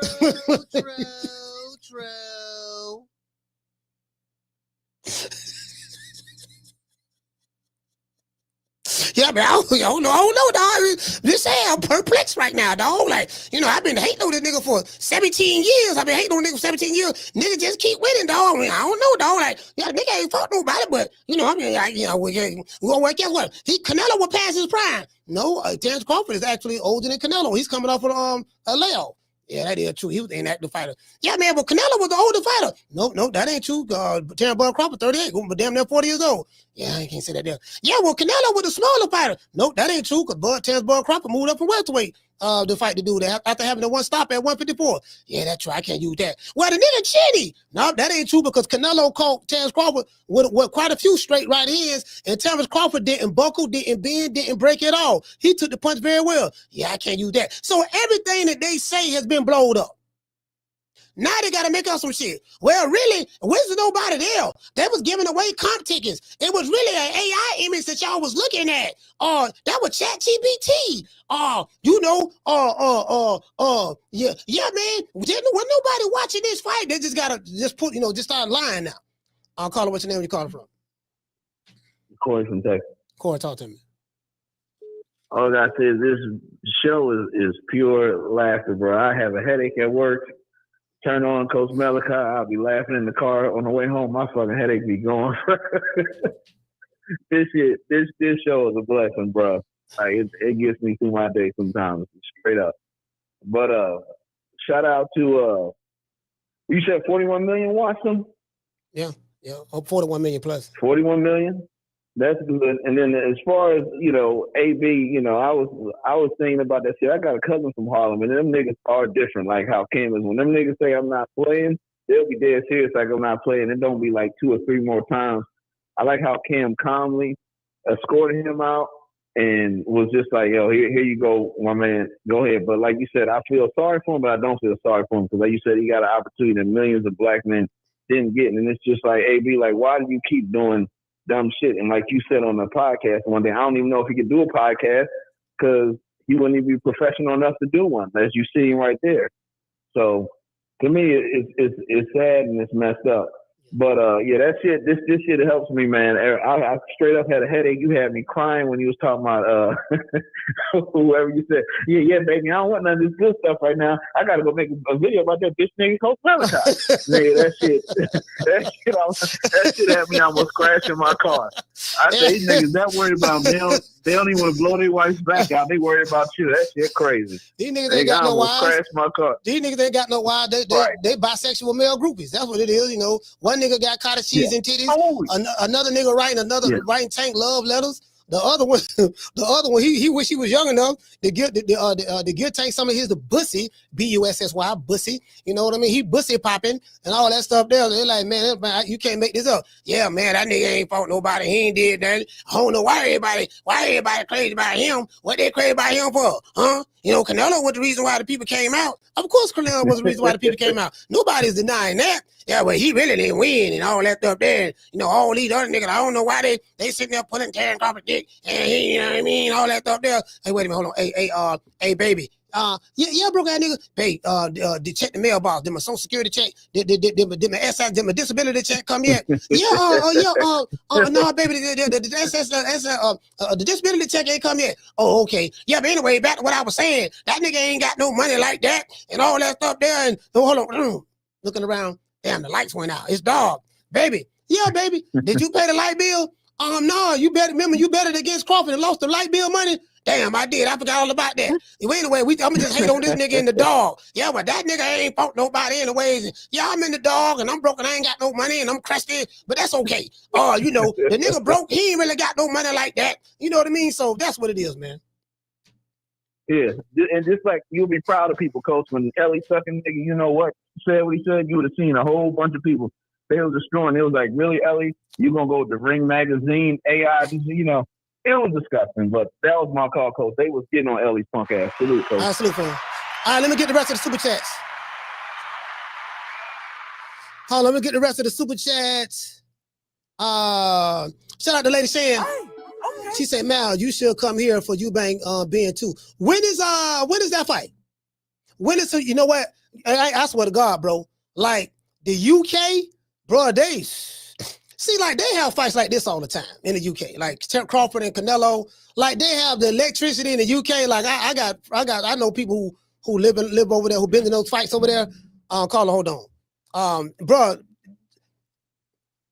Like, damn, what's that arena that Anthony Joshua will be fighting in? They got. Is that the Wembley Stadium where they hold like 90,000 people, stuff like that? Man, let me tell you something, man. They have a boxing culture in the UK. The reason why I love this fight with Crawford and Canelo, because it was just so much of a boxing culture, you know. They showed how it's supposed to be done. I don't have to tear down Terence Crawford in order to big up Canelo. And I don't have to tear down Canelo in order to big up Terence Crawford. I have respect for both of these guys. When you see dudes meet riding for any one of these fighters or just saying all kind of crazy outlandish stuff, Terence Crawford don't act that way and Canelo don't act that way. Canelo don't act the way his man fans act online. All the racist shit people be saying on what that racist Hispanic channel on BDA, all the racist shit them white boxing fans and the Hispanic boxing fans be saying over there, they don't represent Canelo. I'm not going to dislike Canelo because he got some dudes who say he a fan of Canelo, but yet he's spewing out bigotry and all that stuff there. Canelo don't do that. So I can't take that out on Canelo. You get what I'm saying? You know what I mean? That they don't represent Canelo. They represent their own racial insecurities, you know, and they're manifesting it through boxing. It ain't got nothing to do with Canelo. That's how they was raised. Shout out to Kendrick. Dropping that half a dub. She said, shout out to the channel, Coach. She said, I appreciate you not being a hater like the other channels. You know what I mean? Shout out to the one, Mr. Ham. I read that one yesterday. And shout out to Dante. Dropping that quarter of a dub. He said, Coach, what's your favorite Dragon Ball Z character? Oh, Goku. I like Goku. Goku, period. He said, and next time you interview Bud, ask him what's his. He'll go. Here's his Goku. Everybody like Goku. I think everybody's favorite character is Goku. But I like Goku. I like Black Frieza. I like Lord Beerus. I like Wiz. You know what I mean? I like them. You know what I mean? But yeah, definitely Goku. Kakarot. I like Kakarot. And I like Vegeta. And I like Orange Piccolo. Orange Piccolo. Carla, what's your name? Where you calling from? You the last call. It's Raymond from Illinois, coach. Raymond, talk to me. 2 times. No, 1 time. Sorry about it. No, it's my first time. Yeah, so go ahead. The shit crazy, man. How they motherfuckers talk all of this shit. And then you still can't even give a nigga credit after he proved you wrong. Like, you just in your own ego at this point. Like, what the fuck? You had the whole fucking world telling this nigga Bud what he couldn't do. And I believe, like I say, a quarter of this shit, I know dumb shit when I hear it, but, you know, I had some doubts, but, man, niggas saying shit like, oh, man, Bud gonna run. That's the only way he gonna survive. He gotta get on that bicycle. I didn't see this nigga run one time. Like Bud told, I'm running upside your head, man. Ain't no running and all this shit. And these niggas were just making up all type of shit, man. They not even, like, acknowledging how great the nigga is, man. Now it's the next excuse, and Canelo was this, and niggas don't deserve this, and they was leading up to the fight, they talking all this shit about how you don't even deserve this fight don't make sense. And that's what's making it crazy, man, because you believe that in Canelo so much to win that you said the fight didn't make sense, and then after the nigga lose, now you still not giving the nigga credit. So it's like with some of these niggas, man, you gotta realize you can't win with some of these niggas. They fucking haters. They professional haters. That's all the fuck they know how to do is hate on the nigga. So I ain't even surprised by that. Like, but this shit just crazy. Like how much a nigga hate a motherfucker, or you on another nigga nuts so much that you can't even give him up for credit. That's my call, coach. All right, salute, fam. That was the last call. So in closing, I'm gonna say this. Somebody said something about Tito Trinidad and stuff like that. The Tito Trinidad was a bad boy. Tito, one of my favorite fighters. He's my favorite Puerto Rican fighter, Tito Trinidad. So I don't like to compare errors. You know, we can make arguments about this and that, but I don't like to compare errors myself. But for this era here, Terence Crawford is the greatest fighter of this particular era. Period. You can make an argument for Alexander Usyk. I think Alexander Usyk is the greatest fighter, the greatest heavyweight of this era. You know, cruiserweight and heavyweight. You know, I know Usyk say that for him, Terence Crawford is the #1 pound for pound guy. Bro, it was just the intangibles. Like when I watched that fight, I got to watch it again. I'm looking at subtle things that Terence Crawford did. Proper foot placement. He always had his lead foot on the outside of Canelo's,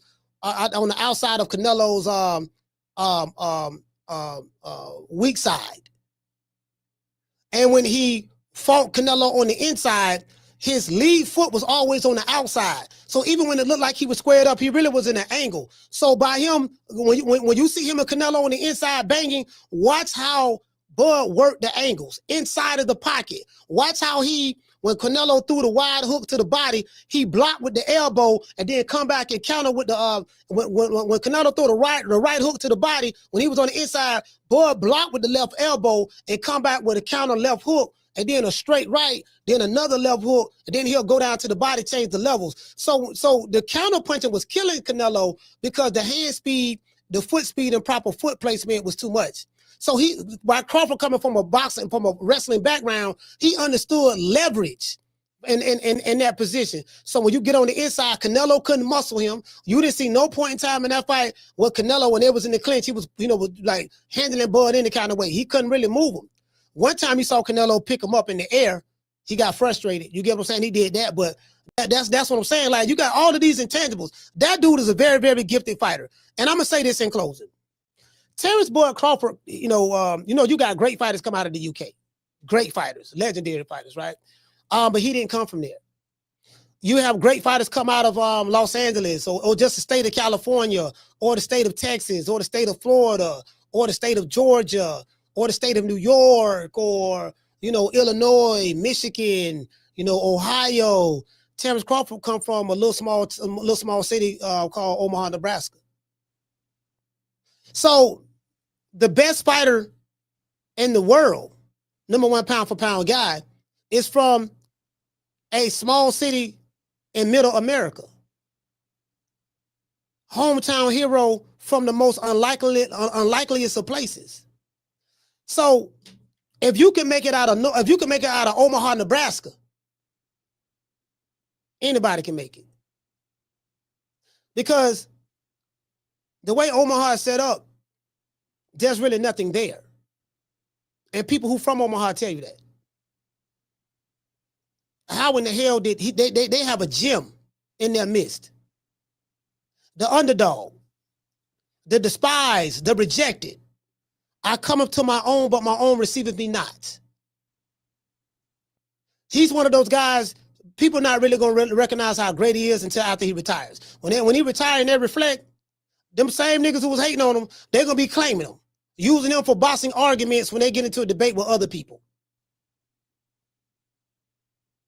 I just got to say that. I appreciate great fighters. I appreciate Canelo. Canelo came from nothing. And I gave you guys the backstory last week. I said, look at the backstory. You got Canelo Alvarez from Guadalajara, Mexico. I think he had like 7 or 8 siblings. He's a red-haired, freckle-faced Mexican. You know everybody was making fun of him. So he probably got Irish in his blood or something. And he came from nothing. That dude was dirt poor, fam. And he reached the highest of the heights in boxing. He's carrying the sport. Well, yeah, pretty much. He came from nothing and he accomplished all of that to get to where he's at right now. So the storyline should have been rags to riches, where Canelo came from and where he's at now, and then where Crawford came from and where he's at now. And then these two guys met and fought each other. It's a beautiful storyline. But didn't nobody want to focus on that. They want to focus on racial shit. They want to focus on black and white and the nigga ain't did nothing and I don't like him and this and that. And it's like that ain't got nothing to do. Like they just ruined it. Like these niggas over here in America are the worst. The modern day American boxing fans are terrible. They're not boxing fans. They got other shit going on in their lives they like to project. So it's very inspirational to me. Like when I dropped that video yesterday, I dropped the video earlier yesterday morning, and I was ethering everybody. I was ethering all the fuckboy YouTube channels. But I spoke to Bud Crawford's cousin, and she made me, and I'm Stephanie, I thank you, because she was like, you know what, Bud is, you know how Bud is, stuff like that. And I remember I talked to Bud, and Bud, I told Bud, you way better person than I am. Bud always take the high road. It don't bother him. And I'm like, you know what? I learned a lot by just seeing how he handled things. And I say, you know what? I'm going to try to work on myself, become a better person myself, because, just me being around him, he's showing me that, what, I can do better. Because I like ethering motherfuckers. I just like doing this shit. I like ethering motherfuckers. I do, fam. Like, I can't help it. I've been like this all my life. I don't know how to be anything other than myself. So I said, you know what? Let me reshoot this video, man, and try to be a little bit more sensible. Well, not sensible, but a little bit more respectful. And the video still came out good. So, but anyways, yeah, man, the man came from nothing, bro. Like, how can you hate a guy who came from nothing? He got it from the mud. Ain't nobody gave that dude nothing, bro. He had to fight for everything. And it's just the level of hate and vitriol that both of these guys get, Canelo and Terence Crawford. To me, it's unwarranted. To me, it's unwarranted. You get what I'm saying? So let's give Canelo and Bud a round of applause.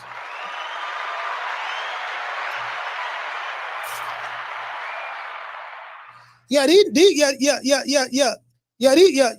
ain't boxing fans. These niggas ain't boxing fans, and they ain't boxing fans at all. They something else.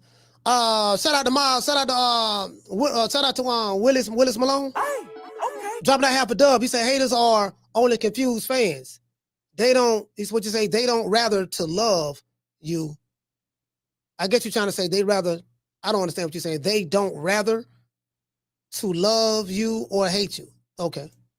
All right. I'm trying to understand what you're saying, but Thank you, brother, for the super chat. I appreciate you. It is what it is. Down from the bar, there's a platform stage.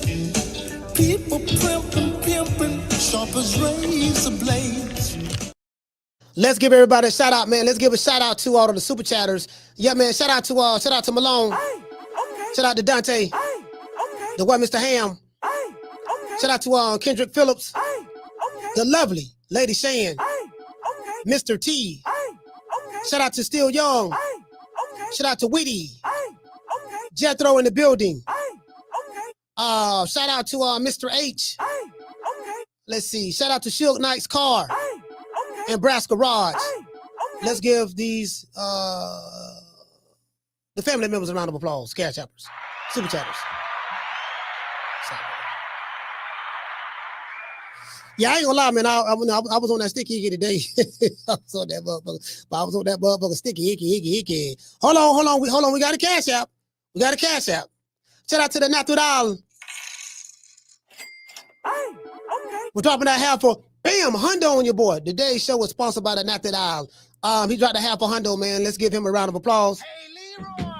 Super chat received. Playtime's over, boy. Matter of fact, let's hit him with the huggy. Down from the bar, there's a platform stage. People pimping, sharp as razor blades. Yeah, man, Canelo a great fighter, man. Terence Bud Crawford a great fighters, man. I'm not gonna tear down one fight over the other. That's why I remember Anthony Joshua fought doggone Alexander Usyk. Alexander Usyk is a bad boy. People like, yeah, Joshua lost to Usyk twice. I'm like, man, that dude Usyk a motherfucker, man. They act like Usyk was just some drop shot. I'm like, man, could I root for Joshua to beat him? But I'm like, man, you know, that motherfucker Usyk a motherfucker. Then he beat doggone Daniel Dubois twice, and he beat Tyson Fury twice. Those are great fighters. Just because a fighter lose, don't give me a right to tear down the guy who lost. It's easy for a couch potato to sit back and criticize a professional fighter for doing something that you're not able to do. Nigga, you can't whoop your next door neighbor. You can't whoop the local bum at the liquor store. But you talking about two highly professional trained fighters. Yeah, the nigga law, he did this, he did that. But nigga, Hobo Sam just knocked you out last week. True. Nigga, you just got knocked out by Poach Chop Willie. But yeah, you talking about some dudes who, you know, somebody got to win and somebody got to lose. Don't ever forget, when I found you, you was strung out on coke. When I found you, you was like a big house, contemplating about killing yourself. So don't you ever forget who brought you to Big Time Box. I drugged you back. I brought you back. I provided food and put food on your table for your family to eat. And I'm doing it for the second time. So don't you ever forget that. You get what I'm saying? I'm like, man, hey, listen, these niggas want to appreciate, but like they just miserable. They just miserable. You get what I'm saying? It is what it is. Like these dudes just miserable. As a matter of fact, if you sitting there hating on Crawford and Canelo, Riley, get them. Look, fuck you. Fuck the plane you flew in on. Fuck them shoes. Fuck the socks with the bell on it. Fuck them cheap ass cigars. Fuck your yuck mouth teeth. Fuck your hairpiece. Fuck your chocolate. Fuck Guy Ritchie. Fuck Prince William. Fuck the Queen. This is America. My president is black and my Lambo is blue, nigga. Now get the fuck out my hotel room. And if I see you in the street, I'm slapping the shit out of you. And y'all know how we do it. Let me address something to some of the haters out there about me. Y'all can kiss my ass. Twice. And guess what, man? AB, I know you're drunk, but we gonna dedicate this show to the hood. I want to thank the whole hood who came out here. I love y'all. I did this for the hood. Y'all know I beat that boy. Shout out to all of the Otises out there. Hurting the group. I'm the best thing ever happened to this damn group. Nobody's bigger than the group. Y'all ain't stupid. I'm the one selling the records. They coming to see me. They coming to see the Temptations. Ain't nobody coming to see you, Otis. Y'all see that hate. Y'all see that hate and anger and David Ruffin eyes in that clip. That's these niggas on YouTube who don't like Crawford or Canelo or Joshua or any of these other fighters. You know what I'm saying? Hurting the group. You know what I mean? Pound for pound. Man, that nigga ain't fought nobody. You know what I mean? You know, the man just beat Aerosmith and Canelo. Y'all ain't stupid. My fighter, the number one fighter in the world, your fighter is fighting Jake Paul.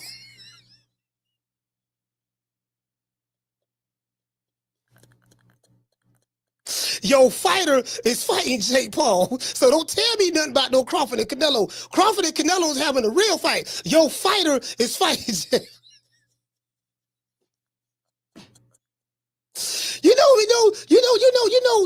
Tank beats Jake Paul. He's pound for pound number one. You do know this is an exhibition match, right? This shit ain't, you know this exhibition match. Hey, you know this is an exhibition match. You know this ain't no real fight. You know what I mean? My fight is pound for pound number one. Make it last. Make it last forever.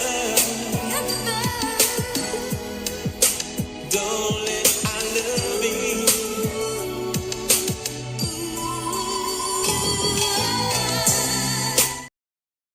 Yeah, it is what it is. Listen, man.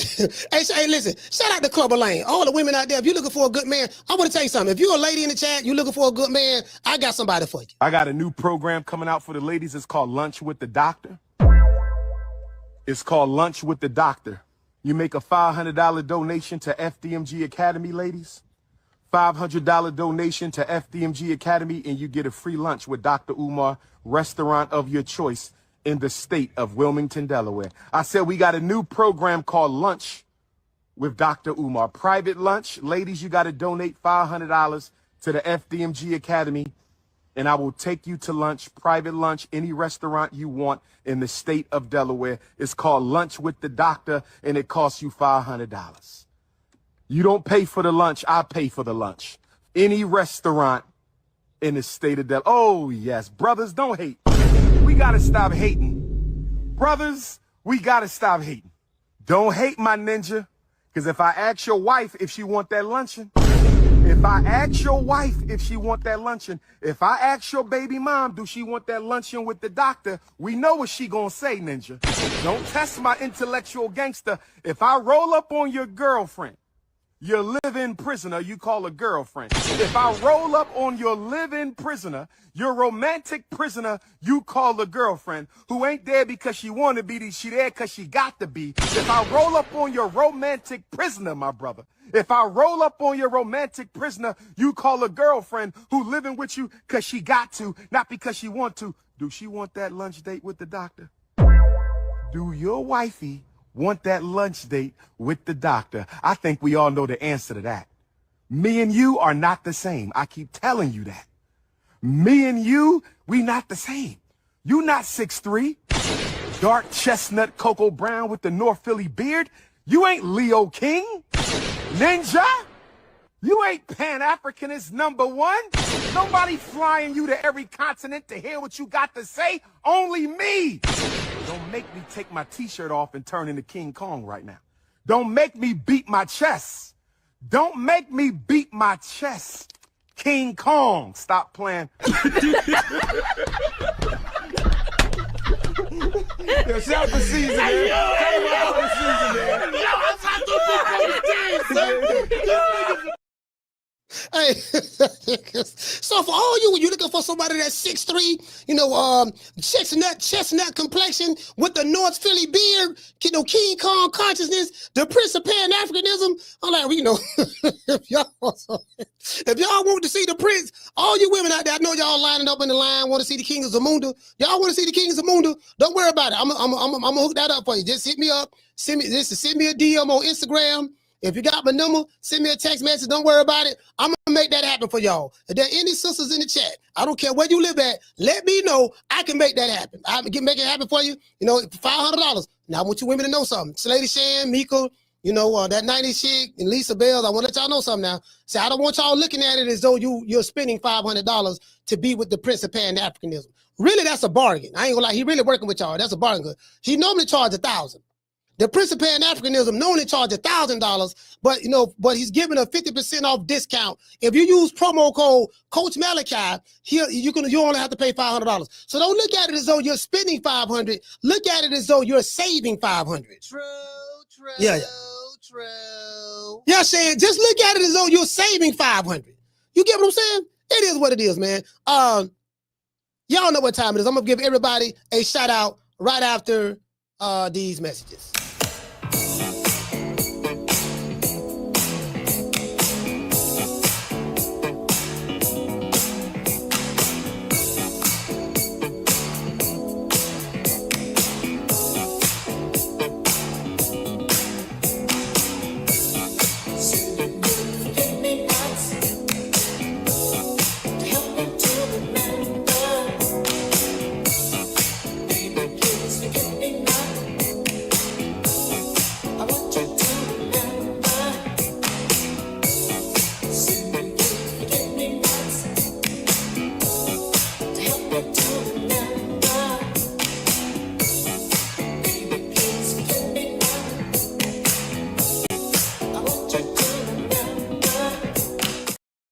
And you know we gotta give a shout out to all of the tenor brothers, the PYTs, the honey dips, and the snow bunnies. See her eyes shine, she's my snow bunny, please.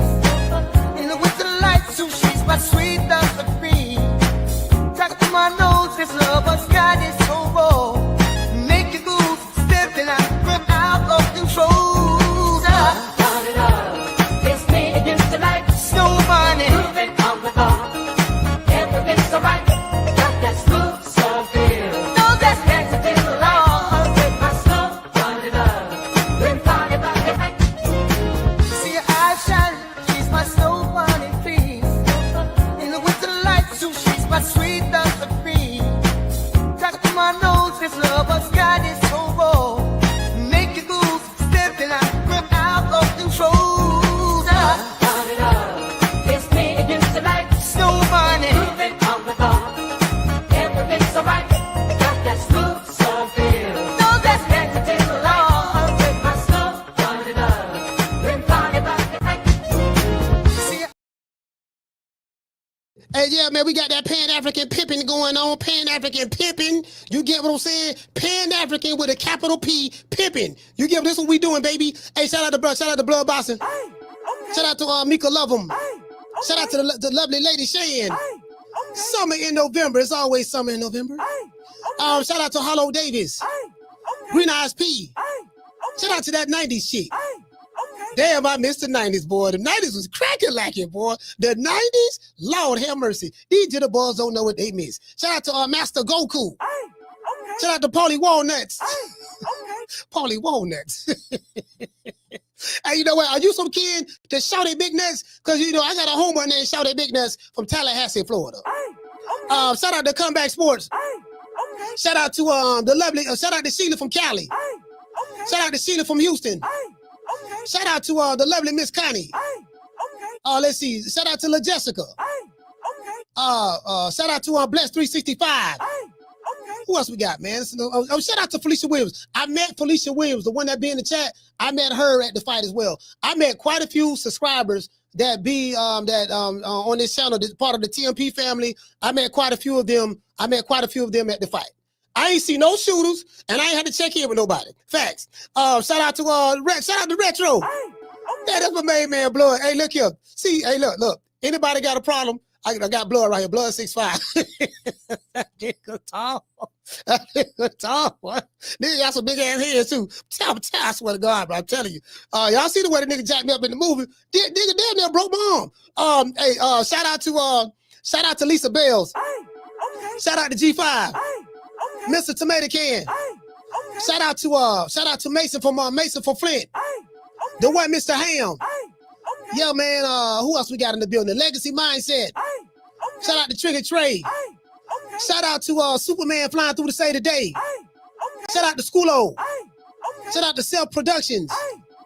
Let's see. Shout out to my son Wild B Brill. Yeah, man. Hey, she charged a nigga $500 to go out on a date with him.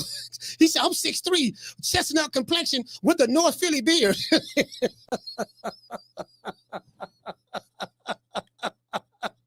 I said, you know what? He make a compelling argument. You know, you ladies might want to reconsider, you know. He make a compelling argument. So, you know, hey, shout out the country. Brass Garage. Shout out to Trey. La Jessica. Shout out to G5 from the Bronx. Let's see. I said Lady Shan. Shout out to D-Town Funk. Shout out to Stranginess. Damn it, Coach Rod. Let's give a shout out to the phone calls. We got a lot of phone calls. Shout out to H-Town T. Shout out to the Nas from Virginia. Shout out to Raymond from Detroit and Raymond from Illinois. Shout out to Damien. Shout out to Damien from Detroit. Coach Eddie from the ATL. Kenny from Mississippi. Shout out to Woody from Brooklyn. Mitchell from the Chi.